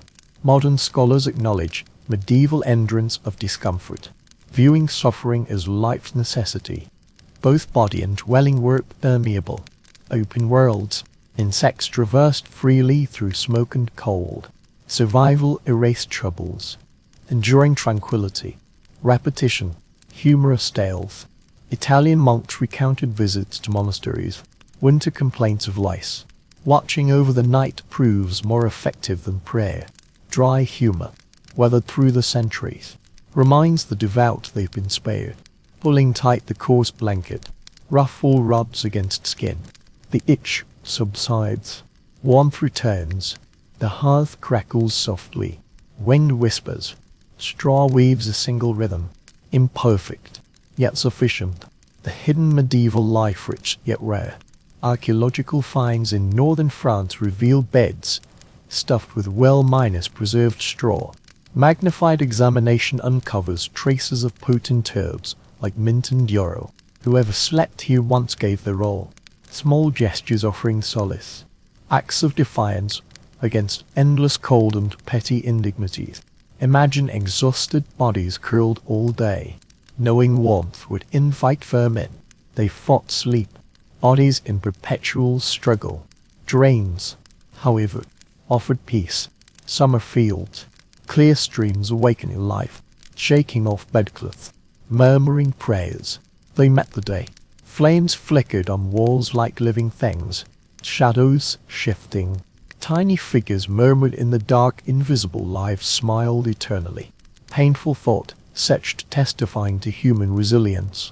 In this harsh world, survivors close heavy lids. The earthy scent of herbal smoke, a silent promise. Dawn approaches, dispelling minor ailments. Distant bells drift in with chill. The metallic crispness of morning. Frost blooms in the castle corridor. The air is different. Grand echoes grow colder. A small cottage survives, its thick walls built as defense. The queen, wrapped in opulent winter, feels the bite that touches the soul. Ancient genealogies record the imperial courts I see. Perpetual resentment. Letters from the highest echelon's king. Henry's attendant rites of hail invading the royal bedchamber. The hearth roaring like a beast. Another account, the queen, wearing gloves. Morning prayer. Noble status. Whether revered. Titles. Entering the tapestry hall. Soft light reflects hunting scenes of saints woven into the brocade smoke. Smoke dimmed the half-swamped. Footsteps returned to chill as the blaze devoured. Oak logs crackled, conquering the stone hearth. Temperatures shifting as warmth flowed. Cold air lingered, breath condensing. Managing the royal hearths required a dedicated team, keeping the fires burning through the night. Nightly deliveries of firewood were precisely cut, stacked, and arranged in the lower courtyard. Winter hearth management resembled a military operation, where the frozen grandeur of the vaulted ceiling trapped warmth, while the floor remained bitterly cold. Noble households covered their floors with woven rush mats or furs, attempting to block the chill. Quirky accounts from 14th-century French courts describe pages warming themselves by polished brass plates, while small portable braziers glowed with golden light. Hunters fleeing the chill carried portable stoves through the bedchambers, their faint metallic clink accompanied by wafts of oil and steam. Historians remain divided over the authenticity of these frigid castles. Some maintain that thick stone walls and small windows created sealed chambers capable of sustaining hours of warmth, while others insist even the grandest chambers remained bitterly cold. Archaeologists, examining the hearth design, surmise that heat escaped through soaring chimneys, leaving the lower air ultimately bitterly cold. Letters from King Edward's retainers reveal his complaints that the Queen froze to the bone, wrapped in furs while tending the fires, lines that betray a silent resentment at being surrounded by splendor, yet shivering uncontrollably. The royal bedchamber's bed served as a fortress against the cold, its carved furniture and pillars draped in heavy curtains, layered with blankets. Historians' reconstructions reveal these beds as confined, enclosed spaces designed solely to retain heat rather than display opulence. Once the drapes fell, the outside world vanished, leaving only the muffled crackle of the hearth and the peculiar scent of wax candles mingling with the fur. Burgundian court chronicles recount how nobles vied to present the finest bedding. One sovereign gifted a winter blanket attached with mink and studded with pearls, proclaimed it armor against the winter wind. The king accepted it graciously, yet later observers found him seated by the hearth wrapped in a plain woolen cloak, the true source of warmth. Researchers at castle ruins discovered traces of soot on high ceilings and scorch marks from hearths, corroborating evidence of prolonged burning. Tapestries thick with grime bore witness to the arduous struggle against the cold rooms suffused with smoky air, where warmth came at the cost of breath. The air drawn into the bedchamber was fraught with struggle, a peculiar custom of the wealthy, kindling a faint fire beside the bed, employing portable braziers where embers glowed faintly in metal bowls, cast comforting yet perilous crimson light through the night. Nobles would endure bitter cold rather than risk their possessions. The threat of fire far outweighed the discomfort of numbing cold. The dawn ritual of warming became a formalist ceremony for the nobility. Servants brought hot water to press garments, while steaming cups of wine and meat broth from the braziers were served in the master's chamber. The lord exhaled deeply. Warmth symbolized the return of order and humanity's triumph over the night. Gazing upon the castle's blazing light, the air carried the faint scent of pine resin and melted wax. Nobles gathered around the flames, laughter and conversation echoing, subtle smiles, the instinctive gesture of rubbing hands, curling toes, robes instinctively turning towards the escaping warmth. Seasonal scholars acknowledged winter's role in forging the humble path of class. The poor resisted through intimacy, the wealthy learned reverence through ritual. When the enemy fell, the master remained. The balance of power endured. The monarch bows, firelight reflecting on faces, errant flames devouring the halo of life. Eyes closed, whispers, faint sounds. Outside the window, wood crackles, wind lashes the walls without end. Eternal, the room overflows with warmth, flickering, fragile, real hearts. Winter, journeying far from the castle into the countryside, deep into the night. The air heavy, frozen stars, cold, icy light, frozen distance, the faint glow of a cottage, a solitary faint orange flame flickers. Dark fields drawn by the promise of warmth, seeking a home beyond home. A peasant family endures the longest night of the year. Indoors, smoke swirls, In the silence, a woman sits by the hearth, turning a poker, stirring the embers to coax the last glimmer of fire. Her fingers crimson, her face sombre, utterly weary. Two children huddled beside a thin blanket, the air thick with the scent of wooden dough, a faint hunger. Winter meant poverty, merely cold, a measure of endurance etched into each passing hour. Parish records, medieval accounts of the poor, the harsh season of deep winter. The labor of the lower classes slowed, food depleted, disease spreading. Scattered thatched cottages relied on stored grain and dried vegetables, provisions for winter's end. A faint fire glowed brightly in November's memory Februaries, who learned to conserve energy in sleep, letting time pass slowly. 14th-century manorial court records reveal entire families huddling in single thatched rooms to share residual warmth. When frost became unbearable, households took turns curling beside the hearth, privacy sacrificed for survival, warmth an essential for life. Archaeologists uncover in rural settlement ruins beside the hearths of the destitute. Within cramped, poorly ventilated rooms, smoke permeates mud walls and bamboo-minus woven roof.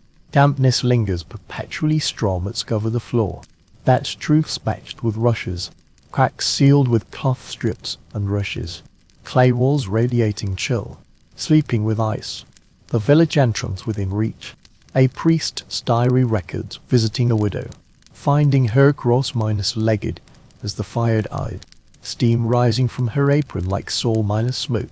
The image of her awaiting dawn remains vivid, faith and residual warmth, enduring to this day. Historians debate how many peasants perished in the harshest winters. Precise records are scarce. Cold crept in slowly, while disease and famine struck suddenly. Some scholars believe in communal solidarity, the warmth of shared resources. Others maintain survival was ruthlessly unforgiving, each household an island unto itself. Stories reveal both generosity and despair, with 15th-century peculiarities standing out. Scottish records describe families stuffing straw into garments on frigid nights, creating makeshift insulation whose rustling echoed in the gloom. Children, swathed in patched cloth, appeared like bundles of tattered rags in the darkness, occasionally accompanied by the faint crackling of straw. Scholars concur that winter profoundly reshaped the rhythms of impoverished households. Field work ceased, and during the long, silent nights, folk recounted tales, murmured songs, and offered silent prayers, seeking small joys in the dim light. When hunger gnawed, darkness became both adversary and teacher, instilling patience. Folk beliefs in the German countryside warned excessive grumbling about the cold would incur the wrath of Mother Winter. The chill that stole warmth cursed people into silent endurance, where resistance became a ritual is Ed sigh. In spring, gathered around the extinguished hearth, mothers gazed upon their children's weary yet peaceful eyes, silently imparting the wisdom of survival as they adjusted the bedding. The children huddled closer as the hearth's faint glow dimmed, warm breath mingling with the chill. The thatched cottage walls emitted a faint groan, the muffled sound of snow sliding from the roof, the babbling brook, the rustling thatched roof, all seemed strangely tranquil. People recognized that sleep in poverty was a sanctuary for dreams, those fleeting escapes like comforting islands, adrift amidst hunger and cold. As the warmth of dawn stirred the imagination, the family's coziness gradually faded, while bread placed beside the hard stone hearths, often in the firelight, showed care. Watched miners over hope. The fire's glowed ends, ashes drift. Mother closes eyes, clutches her child. The room grows dim. Outlines emerge. Embers faint light. Rough floor. Silent strength fills fragile space. Outside, cold wind sweeps across fields. Unmoved, within the cottage, life's resilience. The flame extinguished. The walls tremble. Breaths are drawn. Warmth persists. The scent of thick smoke fills the senses. A moment's realization true courage conquers winter's chill. learning to survive with tenderness. Deep within, oppressive silence weighs heavy. A crackling sound breaks the stillness. In this silent world, shadows bear burdens, people in the Middle Ages, invisible guardians, bodies wrapped in woolen beds, layered furs, sanctuary for the soul, moments hung with amulets, whispered prayers acknowledging the care of the unseen world, parish registers, household records, blessings bordering on home, bedside crosses, headboards, humble trinkets of daily devotion, dried sprigs of rosemary bound with red thread, scraps of parchment inscribed with psalms, small salt pouches tucked into pillows. These objects intended to ward off harm, silence fear, and repel darkness. Surviving English amulets. 14th-century Gospels of Matthew, Mark, Luke, and John open softly. Bless the bed. Recite while reclining, believing nightmares will vanish. Wandering spirits, hearing softly murmured words. The nightly rhythm of the bonfire's repeated flickering. Comfort concealing intricate details. The itinerant monk recounting to villagers the winter nights when he marked doors and bedposts with chalk. The initials of letters. Blessing symbols inscribed by the wise. Chalk marks for illness and storm. Fading as spring frosts arrive on silent winter days. The paradox of faith in the scholar's profound practice. Christian belief intertwined with ancient pagan traditions. Herbal amulets. Pre-Christian rites of nature worship. Customs absorbed by the church accommodating popular expressions of fear. Familiar ways mirroring origins. The necessity of tangible refuge felt in the dark night. Intriguing 13th-century herbal records garlic and rue hung by the bed to ward off evil. Unseen visitors and dreams. The pungent, sharp smoke of herbs mingling with damp air. Small bundles swaying in the draught by the window. Fragrance blending with ashes. Family letters. Winter tales of the household, where ghosts breed in long nights. Imagination runs wild, believing the departed wander. Disease taking form, slipping through doorways. Hanging amulets, whispering blessings. Protective rituals bestowing an illusion of mastery over nature. Occasionally, narratives that touch the heart endure. Late 15th-century diaries of noble women record bedtime customs. 3 times lightly touch the bed curtains. Recite holy names. Write down dreams. In the silent darkness, these small, private actions still seem eternal. People seek solace yet struggle to understand their meaning. Strange superstitions. German warnings caution against pointing shoe tips towards the bed at night, lest ghosts wander. Local sleep with shoes turned upside down, believing it confuses evil spirits. Watching over the house. Though the custom seems bizarre, it reveals the profound meaning of centuries minus old thinking. Warmth behind the actions. Threads of faith woven into daily life. Scholars agree at night. Body and soul coexist. Medieval life held danger and slumber side by side. Sleep was a surrender, yet rarely a true one. A call to greater power. Sacred folk beliefs rooted in daily act. Gestures seeking protection, soothing the soul.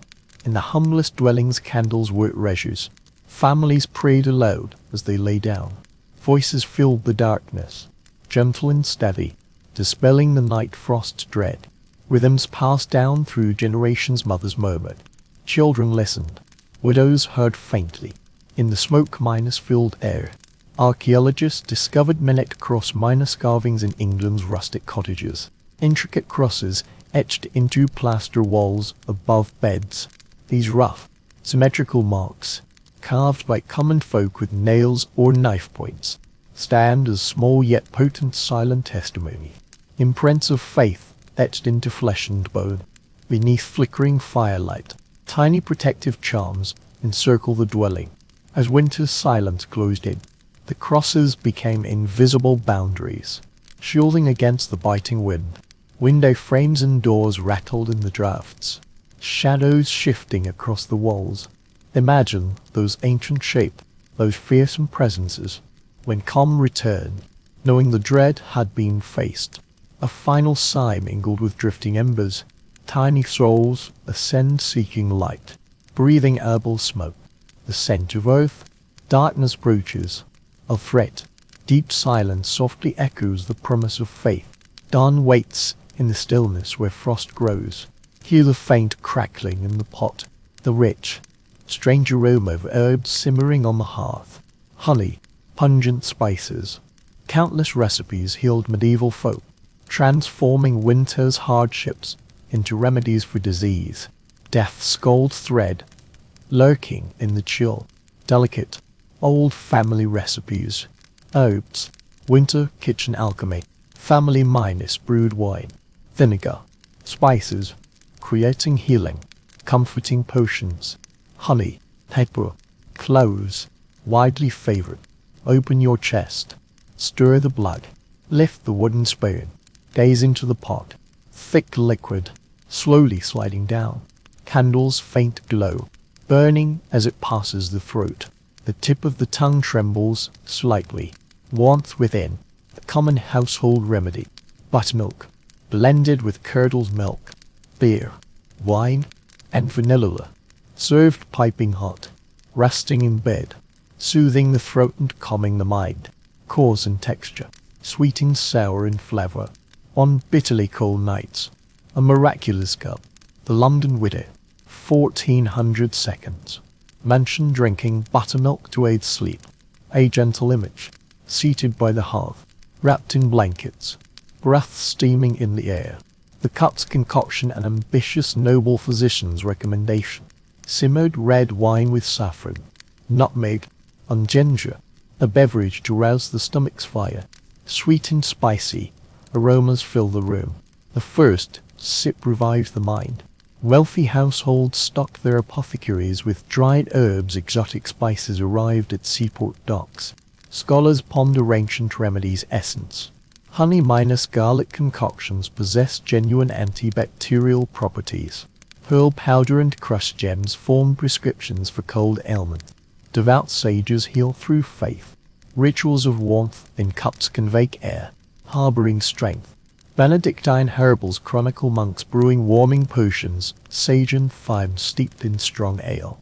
Hailed as the potion, dubbed the robust comforter, was shared in small cups by the brothers during long nights of prayer.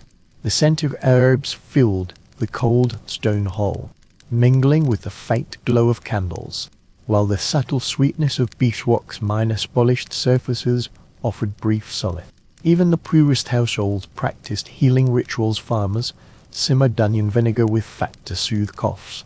Mustard seeds mixed into flour and applied to skin to ward off the chill.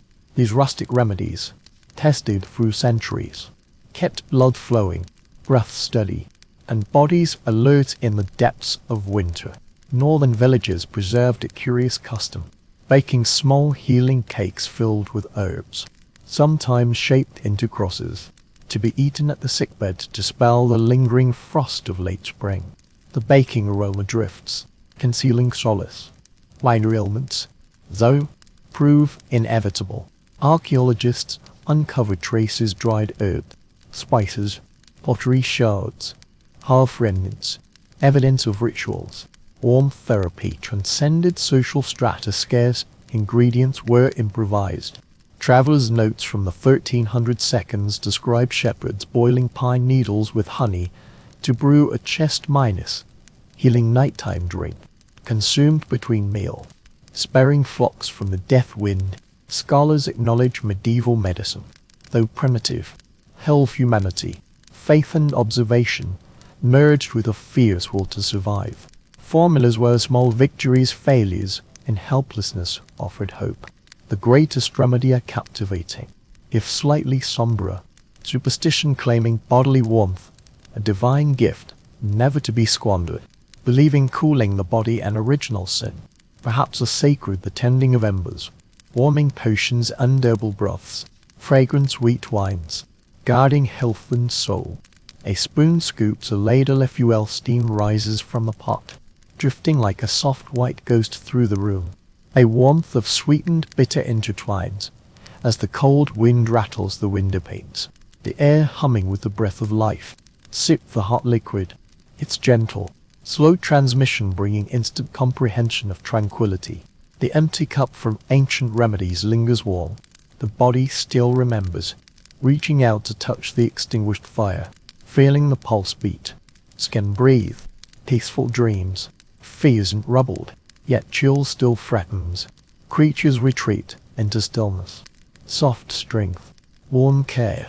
The sun sets early in winter. The world sinks into cold. Light fades. Walls stir. Towns wind through narrow lanes. Market squares.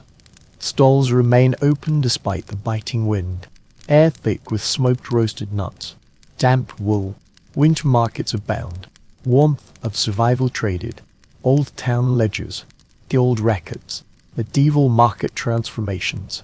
Rhythm of seasonal shifts. Summer brings fruit and vegetables.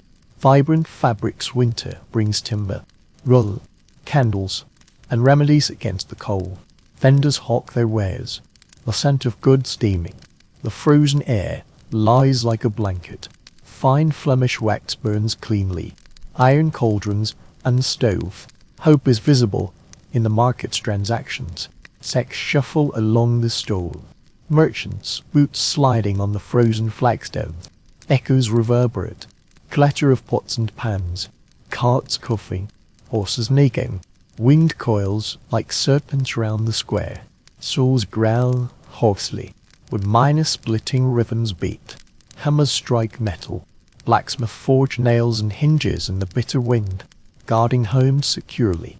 Sparks sleep like ephemeral blooms. Vendors hawk heavy woolen cloth. Their frost minus reddened hands hoarse. Grey minus brown coarse cloth rolls between fingers. In endless winter nights, peasant women follow guild regulations, weaving tightly minus woven fabric with natural oils for moisture minus proofing. The fabric feels coarse yet resilient, faintly carrying the scent of sheep, bringing solace to the cottage. 14th minus century. Text record thus candles, precious strayed goods, purchased by the dozen, stored like treasures. A single tallow candle burns for hours, light equates to safety. The scene depicts villagers huddled at night, counting the dwindling wick, pondering rations, enduring the night's flame. Economic historians debate the accessibility of winter markets. The poorest classes argue that peasants purchased small goods, bartering goods to make people misled. Gatherings were mostly craftsmen and merchants. Truth circulated with towns. Local chronicles concur. Markets were lifelines. People gathered, chatting and laughing, recalling the long season of solitude. A peculiar, enchanting entry in a merchant's diary describes selling bottles of solace, especially in the depths of winter. The bottles contained spiced wine, beer sealed with wax, meant to evoke the warmth of the hearth. The label promised joy warms the heart, but the cold seeps into the bones. First sip a warm drink, traveling across snowfields, sunlight trapped in liquid. Travelers whisper in lowlands, winter air of wax wool tar, flame, words distilling the market's essence. Perfectly cold minus defying, minute ways candles, lamp oil, cloth minus wrapped fires, bundles of kindling, objects wrapped in faint warmth. Children with stalls, laughter like clouds, misty vapor. Women sell roasted chestnuts, black pots bearing the imprint of years. Sweet scents drift across the square. Fireworks, torches, the savory flavor of salted fish. The Prue's small luxury awakens life's flavor. Frost risters of firm medieval winter markets served both economic and social function, dispelling solitude in dark seasons, sharing news, telling tales, forging bonds, offering praise. When warmth returns, single minus day, midday markets revive spirits. Firewood, unexpected finds, remnants of 15th minus century markets, small coins, needle fragments, wax minus stained stones, candles burned down, crowds pause, flames cradled in palms, warmth encircling, faces glowing golden, laughter rising. Bitter cold crystallizes as night falls. Stalls retract, merchants pack, carts depart, the square empties, footsteps echoing, torches sway, smoke curls with the wind, stars pierce the canopy, breaths linger as candles finally die. The night's soft embrace guides the journey home. Labor concluded, carrying tranquil energy, the warmth of human connection, the dialogue of trade, the shared resilience. Snow crunches beneath footsteps growing distant. A solitary stall glows faintly, its candle's feeble light reminding us of eternal darkness. Tonight's chill is sharp, severing tree shadows. Near the fortress, stone towers loom in hazy moonlight. The wind howls, echoing through the arches. Stepping beyond the porch, tapestries hang in the corridor, heavy and pleated, barely stirring.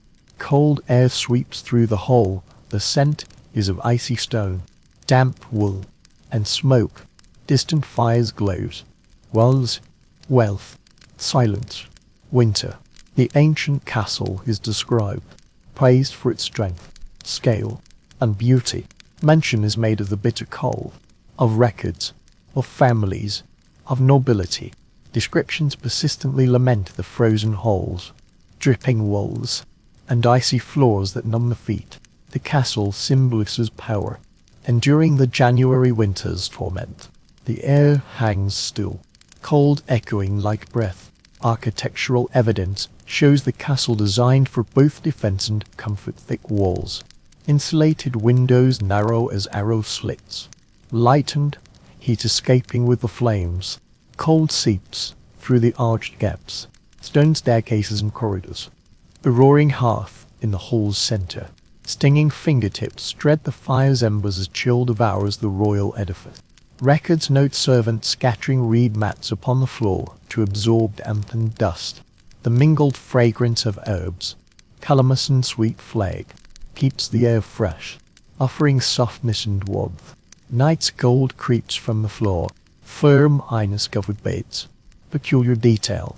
French castle records mention ice forming within walls during harsh winters. Chronicles note servants chopping wood for morning fires. A strange beauty. Icicles hanging like ornaments. Noble halls flickering with torches. People shivering. Historians debate whether castles were really uninhabitable in winter. Some argue localized warmth was achieved through tapestries, fireplaces, and bed curtains, while others insist interiors remained perpetually frigid, forcing residents to huddle in kitchens and great halls. Archaeological discoveries reveal traces on towering stone walls, suggesting fires never ceased, smoke condensing into blackened memories. Thought provoking indeed. 15th century household accounts detail heated benches within the castle furnishings with framed compartments housing hot coals to warm garments. Court ladies, their gowns draped heavily, spent long nights upon these benches. The practical risks of fluctuating garment temperatures, the smouldering heat between skirts. Royal attendants described frost crystal lysing in bed chambers, beards frosted overnight, the king's breath condensing into snowflakes. The chill wind echoing through stone walls carries a peculiar humility in its description. A fortress of opulence built from heavy draperies and precious furs. Its builders ingeniously crafting massive fireplaces with carved chimneys to channel warmth indoors. Later flue systems warmed upper chambers. A rare contradiction, survival depended on layered garments, piled blankets, and huddled warmth. The grand edifice felt like a splendid cage, echoing with footsteps and the clatter of cold flagstone. Intriguing ledger entries. Northern lords recorded payments to carpenters for wood or repairs. As winds howl, maintaining strength and comfort demanded constant upkeep. Servants stuffed straw into crevices, hung furs, placed heated stones in corridors, while icy streams flowed at masters' feet and heavy doors creaked in storms. Scholars concur that the castle embodies contradiction. The grandeur and discomfort of medieval winters coexist. Its thick walls symbolizing control, while small comforts like hearth fires, textiles, and companionship endure. The opulent setting starkly contrasts with hardship venturing deeper. Footsteps fade into echoing silence. A servant gently shifts arms, cheeks flushed from the firewood, deeper into the chill. Tapestries fluttered in the draught, Christ's own revealed in the shadows. The firelight flickered across the metal bolt, momentarily revealing countless long nights nobles sleeping wrapped in furs. Servant half miners awake. The hearth fire flickered low, whispers like the wind, snow drifting over the battlements. The moat torches burning ever minus bright. In the darkness, reverence and compassion coexisted. Beauty and coldness were born of the same womb. Wealth sustained the fragile cycle of warmth, while peasants watched over the 1,000-mile expanse. Now the fire flickered, trembling faces, the air thick with the scent of oak smoke. Candles on the walls. The winter's chill persisted. A hierarchy of concern. Wealth endures in this world. Light draws near to tenacious deeds, preserving the flame's vitality. Beyond the window, in this silent world, snow blankets rooftops, paths and fields muffle sound. As dawn breaks, an unusual stillness startles night winds howl. Tempestuous air, thatched cottages heavy with cold. The tranquil world pauses, rests, drawing back the curtains. Frost clings to the glass's inner surface, fine and dense, crystal, capturing the faint dawn. In the dimmings by the hearth, a soft glow flickers. The embers hint at hidden life. Kneeling, I stir the dying coals, breathing cautiously. The charcoal glows faintly, a pale orange spreading. Warmth begins, slowly returning. The morning routine. A medieval household's script rekindling the fire. The morning ritual. The morning prayer. Food. Words. Flame. Custom. Custom symbolizes life renewed. Long, uncertain nights. Imagining mother. Servant. Elder performing rites. Trembling hands. Cold condensing into clouds. Dispersing in twilight. 15th century merchant's wife's diary describes waking to find water frozen in her cup. Late night writing. Spoon shattering ice. Laughter. Silent cold. Custom. Knocking. Entering. Humor. Human nature. Grade on archaeology. Country dwellings revealing shallow basins placed by people cooking by the hearth measuring cold water. Solidifying into ice knowing nights chill. Through days cold bitter. Simple seasonal gauge strength preparation waiting curious superstition behind the dawn. Northern village warning sweeping ashes at sunrise winter days. Believing clearing warmth from houses leaving daytime flames to regain wisdom. Now let embers linger soft ash bed fire researchers affirm morning. Ritual medieval winter deliberately unhurried pace wastes. Strength movement, cautious warming actions, fragmented tasks, warming actions, fragmented tasks, rhythm, routine, silence, stacking firewood, fetching water, mending roof leaks, posture, awareness, fragility, cold escape, description, servants walking, corridors dawn, click, striving to keep the sound of splitting wood soft, scraping, steadily repeating, the smell of soot. The morning of a poor household begins with scraping frost from bowls and spoons. Breakfast. People as hard as stone gather around the stove to warm themselves. Slowly turning. Hard shells softening. The first meal simple porridge and soup. The remnant of a victorious hot drink promising life's continuation. A peculiar record from a 14th century northern monastery describes monks breaking ice in the cloister fountain at dawn, hammering like bells. Someday imagery lingers in the mind. Ice cracks. Water surges back into flow. Stillness uncertain. Historians' chronicles of shifting folkways. Long winters. Archives hint at deep melancholy, while others describe communities of laughter. True cold makes mornings arduous, gatherings more precious. Hearth fires brighter, human closeness cherished. Seated by the newly kindled fire, warmth seeps slowly into chilled bones. Outside, the sky lightens, pale silver snow begins to slide from rooftops. The murmur of streams fades. The world suffused with fresh, sweet air. The cocks crowed rifts over the hills, announcing another day safely passed.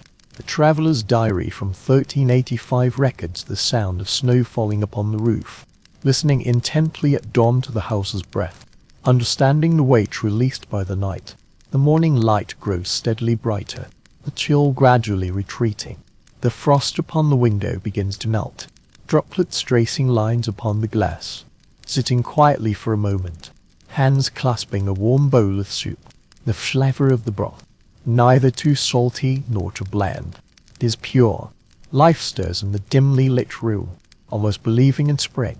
Snow lies hidden in the distance. The fire crackles. The first rays of dawn pierce the long night. Breathe deeply, letting the air fill your lungs. A heavy, smoky scent renews the air. Feel the medieval heartbeat. Notice the winter dawn's release. Be grateful for the quiet strength. The morning light is utterly pale. The sharp winter sunlight spills thin rays, as open to feel. The biting cold gnawing at cheeks. Blankets slip away. Night's breath rises in small wisps of mist drifting towards the wash bowl. Bedclothes and skin surface frozen. Fingertips bathe the ice, gasping in astonishment. People in the Middle Ages begin a new day. Winter's first act offers fleeting comfort and reminders. Labor guides. Family letters arrive in clear morning cautiously wrestles with cold, slowly moving layers upon layers of clothing. Pieces of fabric daring to leave the bed. Heavy wool rough against skin, bringing numbness to limbs. Servant rising. Anyone performing the ritual. Silent breaths frosty. Walking through dark corridors. Tending the hearth fire. Footsteps echoing in soft rhythm. Old season. Farmer's day begins differently. First light signifies labor's importance. Frozen fields patrolled. Livestock fed. Snow paths cleared. Curious records of 14th century farming. Records describe men bearing small charcoal fires, covering pots, lighting fires outdoors, guarding embers, carrying hearts home. A faint orange glow flickers over the pot's secrets. A grey sky. People strive to delay leaving their beds. A letter from the wife of a Bruges merchant mentions her husband lying in bed, cursing the bitter cold. Long days drag the inertia of the wealthy. The obligations of the nobility demand attendance at meetings, prayers, and journeys, all endured in the cold. Extraordinary details testing dignity. Italian physicians describe nobles kneading their faces with fragrant oils, believing sealed pores ward off the chill. Whether laboring or not, all becomes ritual. By the faint light of the bonfire, faces glow in the hazy air, rich with the scent of rosemary and olive oil. The poor mark mornings by sound. Parents rouse children from their strong mattresses with low, resolute.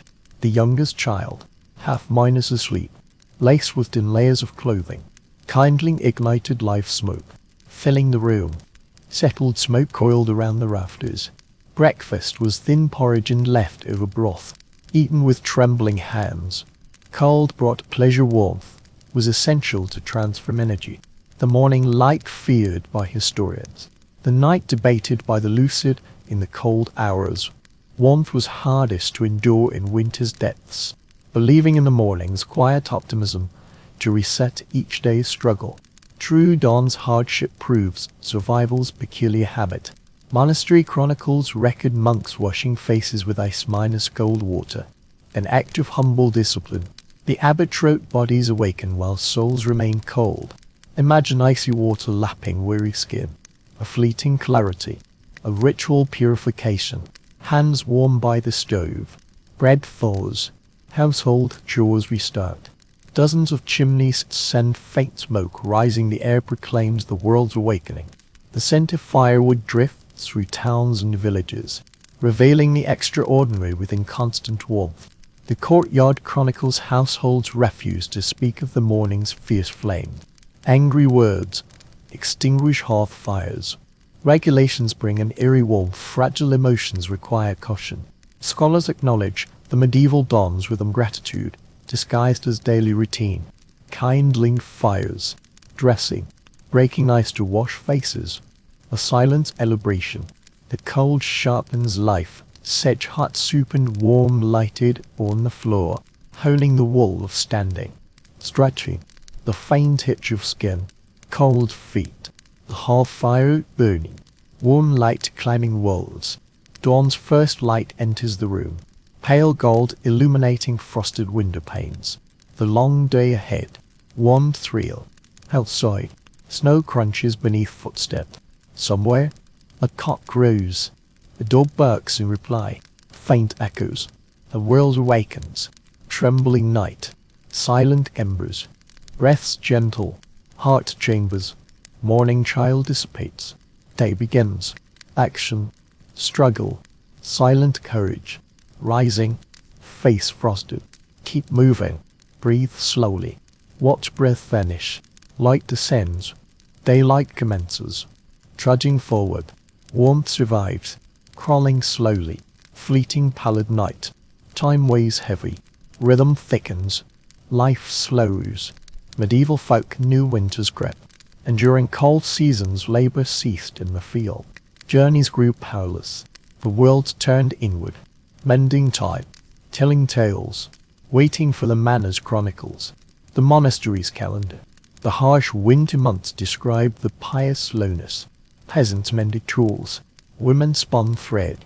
Children helped twist cord, mending torn clothes. The minutiae of labor answered the silence. Hands busied. Bodies yearned for sleep. Gathered round the hearth, gazing at the flames. Fingers deftly guiding wool through calm. Faint light. A wisp of smoke lingers in the air. Oil miners stained cloths. Household manuals. 15th minus century weaving and spinning work on winter task. The spindle's rhythm filled the home. Its low hum, a quiet music soothing the gloom. Its humming pervading the dark spaces. Soft, repetitive, endless labor. Meditation marking time. The outside world asleep. Medieval abbots' diaries describe contentment. The spinning wheel turns thoughts. Writing finds tranquility. Repetition melts the cold. The heart spins like a weaver's wheel, steady as a pulse. Peasant winter labor is similar yet focused. Mending harnesses, carving handles, repairing leaky roofs with pitch and straw. Children gather kindling, laughter echoing in the frosty air. Indoors, women tended hearths where simmering pots spent the day transforming scraps, root vegetables, and grains into clear broths. The nourishing stews filled the air with the lingering aroma of onions on herbs, their aftertaste lingering long after the meal. A peculiar French family chronicle mentions winter solstice candle minus, making it the shortest day. Coarse wicks are dipped into melted tallow, which solidifies indoors, filling the air with a pungent, oily scent. Golden light crystallizes into wax figures as family members gather around the hearth, their faces glowing faintly in the firelight. Warmth reflects the traces of labor. Historians differ on the psychological burden of these long, enclosed winter months, though records often speak of merriment, songs and tales filling the dark hours, yet also chronicling gloomy quarrels and desolate despair. Emotions interwove like warp and weft, cloth drying by the hearth. Curiously, 14th century Welsh parish records mention villages and farms fined for disturbing the winter night's bee, quarrels echoing through cramped dwellings as the fire burned ever brighter. Yet village chronicles recount neighbors sharing ale, laughter rising by candlelight. The storm abated and merriment filling the room. Scholars unanimously acknowledge the vital role of storytelling in preserving tales. Families enduring long winter nights, sustained by food and narratives, where saints' ghosts mingled with local legends, warnings and solace permeating the storyteller's voice. As the hoarse yet warm tones of elders resonated, legend and present intertwined, children leaning in, rapt with attention. The elegant rhythms of noble manners contrasted sharply with the minstrel's gentle lamplight ballads.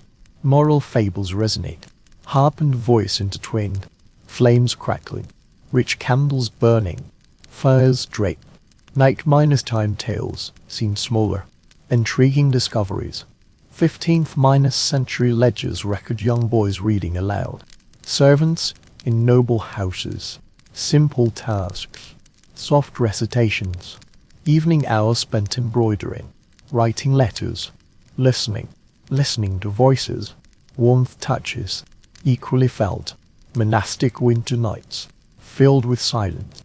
Copying texts. Binding pages. Mixing ink. Monks' annotations. Marginal manuscripts. Reading in the cold. Fingers stiff from writing. Quill scratching lines. Writing persists. Word by word. Phrase by phrase. Like prayer, the quill leaves faint traces, echoing in emptiness. Heavy silence. Sitting still. Listening. Imagining sounds. Spindles spinning. Distant singing. Human life resists stillness. Flames dim. Soft light pulsing. Matching heartbeats. The room suffused with wax and wool. Slow minus cooked food. Movement swift. Endurance. Outside. Frost flowers sparkle on branches. Fine dust of moonlight spreads pale and vast. Touching rooftops and roads. Time stretches indoors. Gentle sensations sliding rhythm. Awaiting silence. Work proceeds slowly. Hope. Weariness. Tranquility. Breath steady. Endless cold. Gazing upon faces in the half-minus light of the fire. Realizing the strength upon which people have depended for survival through centuries of winter. Rhythm. Grand. The cyclical tale continues. The icy world moves forward. Wind softens the chill. Lingering. Rising. Dawn at the window. Outlines fine golden threads. Horizon. The world locks frost held fast. Scents the air's distinct breath. Faintly damp earth. Pure ice emerging. Spring stirred faintly. Perceived the silent truth. People in the Middle Ages. Subtle shifts sparked cautious hope. The harshest winter arrived. Scarcity loomed. Reserves nearly depleted. Strength waned. Famine descended. Cold currents spread. Stored harvests. New shoots emerging. Parish ledgers recorded grain reserves dwindled. Rotten flesh prevailed. Desperate scavenging. Tales of resilience. Families kept vigil. False peasant gathered round the hearth. Embers glowed faintly. Air grew warmer. Daily life continued. Stirring the coals. Adding wood. Waiting. Warmth slowly rose. A woman hummed softly, checking the flour. Prayer melodies. Hope maintained. Steadfast. 15th-century English village chronicles of a village in 15th-century England describe the season of bitter cold and gnawing hunger, when people boiled nettles, leeks, and roots. Autumn notes bring sudden joy as snow melts, revealing meadows where sheep bleat. Life awakens, farms whisper of the earth's revival. Imagine the moment when the first drops of meltwater trickle from roofs, their soft plink marking life's slow return. Archaeological rural ruins reveal storage pits, dug deep with strong ice-lined wool, preserving food through winter's coldest months. Late winter, dry beans and salted fish still fresh in the hollow pits. People found ways to extend communal sharing, exchanging surplus goods in silent cooperation, unrecorded yet bearing great weight. Monastery kitchen logs detail feasts be rationed strictly. 2 cups daily for monks. During labor, liquid nourished bodies, unlifted spirits. Children at home drank weak beer for fortitude. The familiar taste of molten yeast brought solace, evoking memories of past harvest. Yet historians question this. Severe winter famines were rare, occurring only during crop failures or war. Others note that tithe records repeatedly mention famine, suggesting survival allowed space for both hardship and warmth. A Breton priest's diary captures the seasonal pulse. Snow melts, hearts lighten, bowls fill. Words that spans entries. Truth, hunger, sight, forward earth, belief. The world turns noble manners, gentling seasons, scarcity, lavish storehouses, autumn's dwindling, abundant kitchens. Turn to salted meats, dried fruits, fixed two's final stewards accounts listing southern herbs and earth, possibly imported cost upon arrival. Tender green leaves miracle.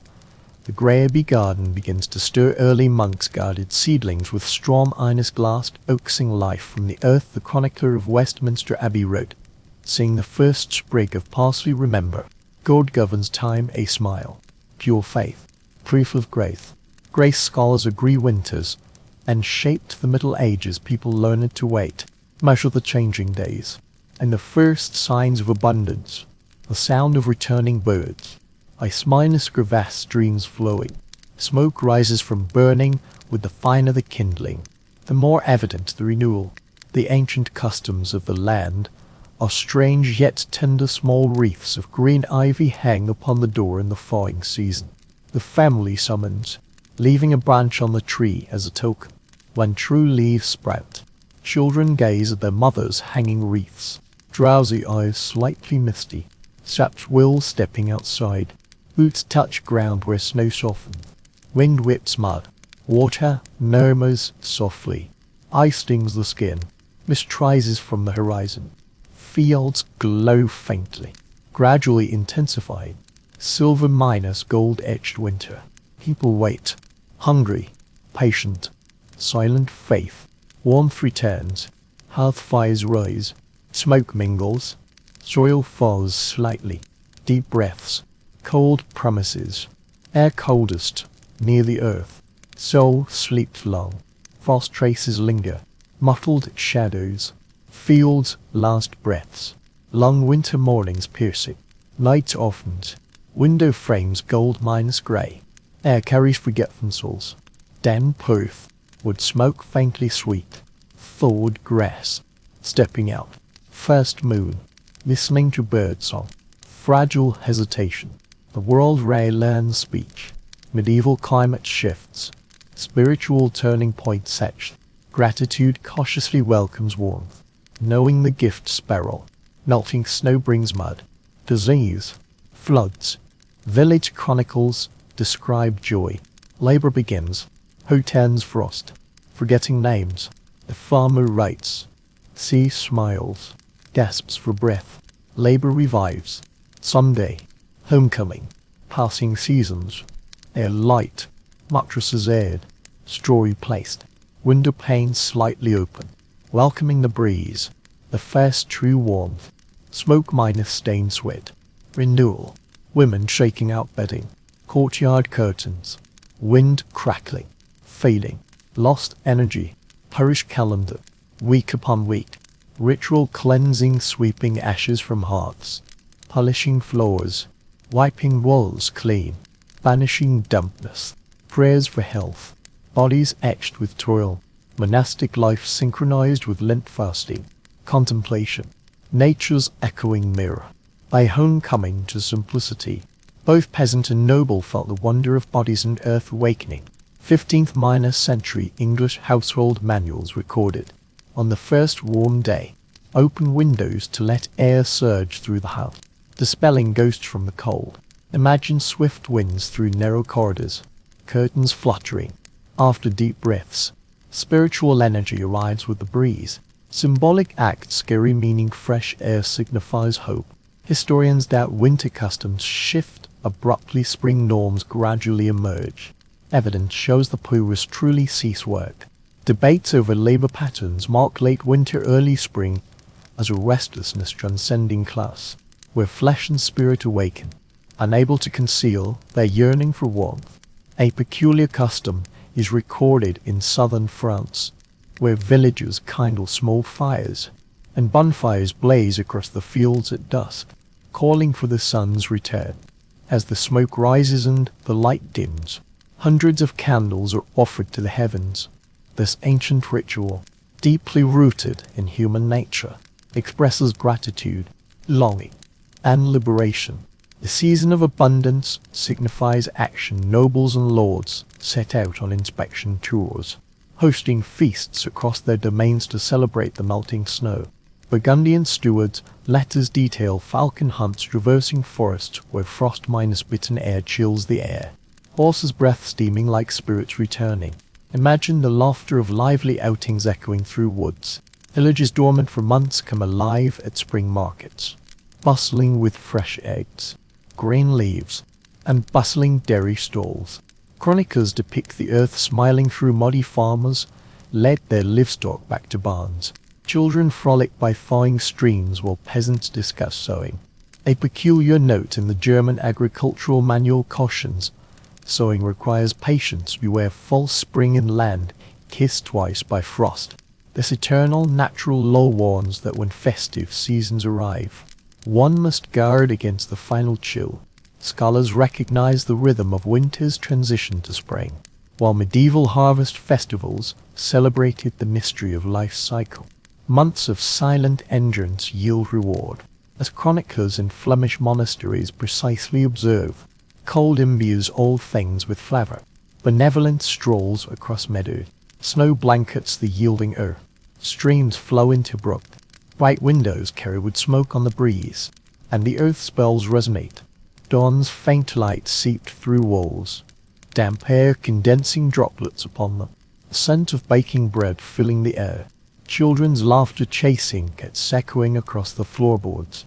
Within ordinary days, the smallest weight held the weight of a miracle. Mother pushes open the door, the last embers of the hearth sashes drift away.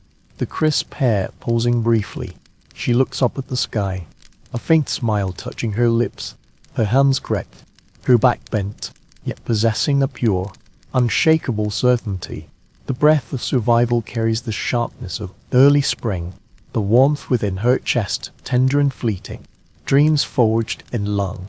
Cold nights fade, replaced by fragile yet unstoppable vitality. The suddenness of what will vanish, the faint light and subtle, constant shifts. None can deny it, the cottage's fire will eventually burn out. The low, gentle crackle of flames echoes, carrying centuries of human winter air, murmuring the quiet of life. Nearby, one senses the earth's slow, certain rotation, breathing warmth into the world. Time feels different here. The night grows softer, the gentlest of promises. The melting snow leaves dark patches on the roof. Moonlight glints. The stream gurgles, sitting still beneath the ice's roar. The hearth, fired diminishes, a steady flicker. The wall's heartbeat, the season of the house, the end of endurance. People dwell in a medieval moment, marking renewed faith. Life begins to breathe in the longest night. Chroniclers call it the breaking of the ice, signifying a shift in temperature, signifying survival. The village falls silent, winter filled with the sounds of movement. Wagons roll along muddy roads. Laughter echoes across the fields. Smoke curls from chimneys, carrying the scent of resignation. Life returned to its ordinary rhythm. Winter routines in the old house unfolded slowly, furs washed and stored, blankets shaken and hung out to dry. Sunlight streamed through open windows, banishing the stifling air. Months of pent minus, of warmth flooded in. Mothers watched as children chased and played, laughter spilling across the sunlit rooms. The thought of spring proves the cold has been conquered. The church calendar marks the succession of holy days, where prayer and celebration intertwine. Candlemas, Lent, Easter each bestows meaning. Truth returns. Light, sermons, hymns, flames symbolize warmth and hope. Monks compose hymns of praise. The earth is reborn. Villagers light bonfires, singing thanks for the season finally sealed. Letters sealed. Noble households, Burgundian feasts, thawing season. The writer notes wine flows unceasingly. Servants sing, masters love. Tears freeze on beds. Joy is born of release. Bread is plentiful. Cups are raised high. Silence bears the picture of life. The whole candle flames flicker. Voices echo among the stones. Roasted meat's aroma overflows the ale. Outside the window, frost glitters faintly. Moods gradually fade. Cottage celebrations, simple in form. Farmers bake thin cakes, marking winter's turn. Decorations symbolize the sun. Families gather round the fire, share stored apples, laughter soft, sincere delight, feasting knows. The harvest will day and night, steadfast guardians, historians' treatises on faith and folklore, theories of regenerative equilibrium, echoes of ancient pagan rites transformed into Christian dogma, purely utilitarian, communal methods acknowledging life's origins, gratitude for necessities, sustenance required, thanks for the turning of the heavens. Enchanting details. 14th-century French chronicles describe villages, adorning doorways with green garlands, summoning spring's return, branches yearning, inviting warmth indoors, warding off illness with fragrance, new leaves sweet, sap and smoke mingle with the last hearth fire indoors. Scholars concur the first balmy winter night, holy and still, footsteps pause, stars listen, ice melts and drips, fear of darkness, balance stalls, night offens, howls dull, silent rests, weariness fades, our gazes upon the sleeping world, fields, moonlight glimmering, houses,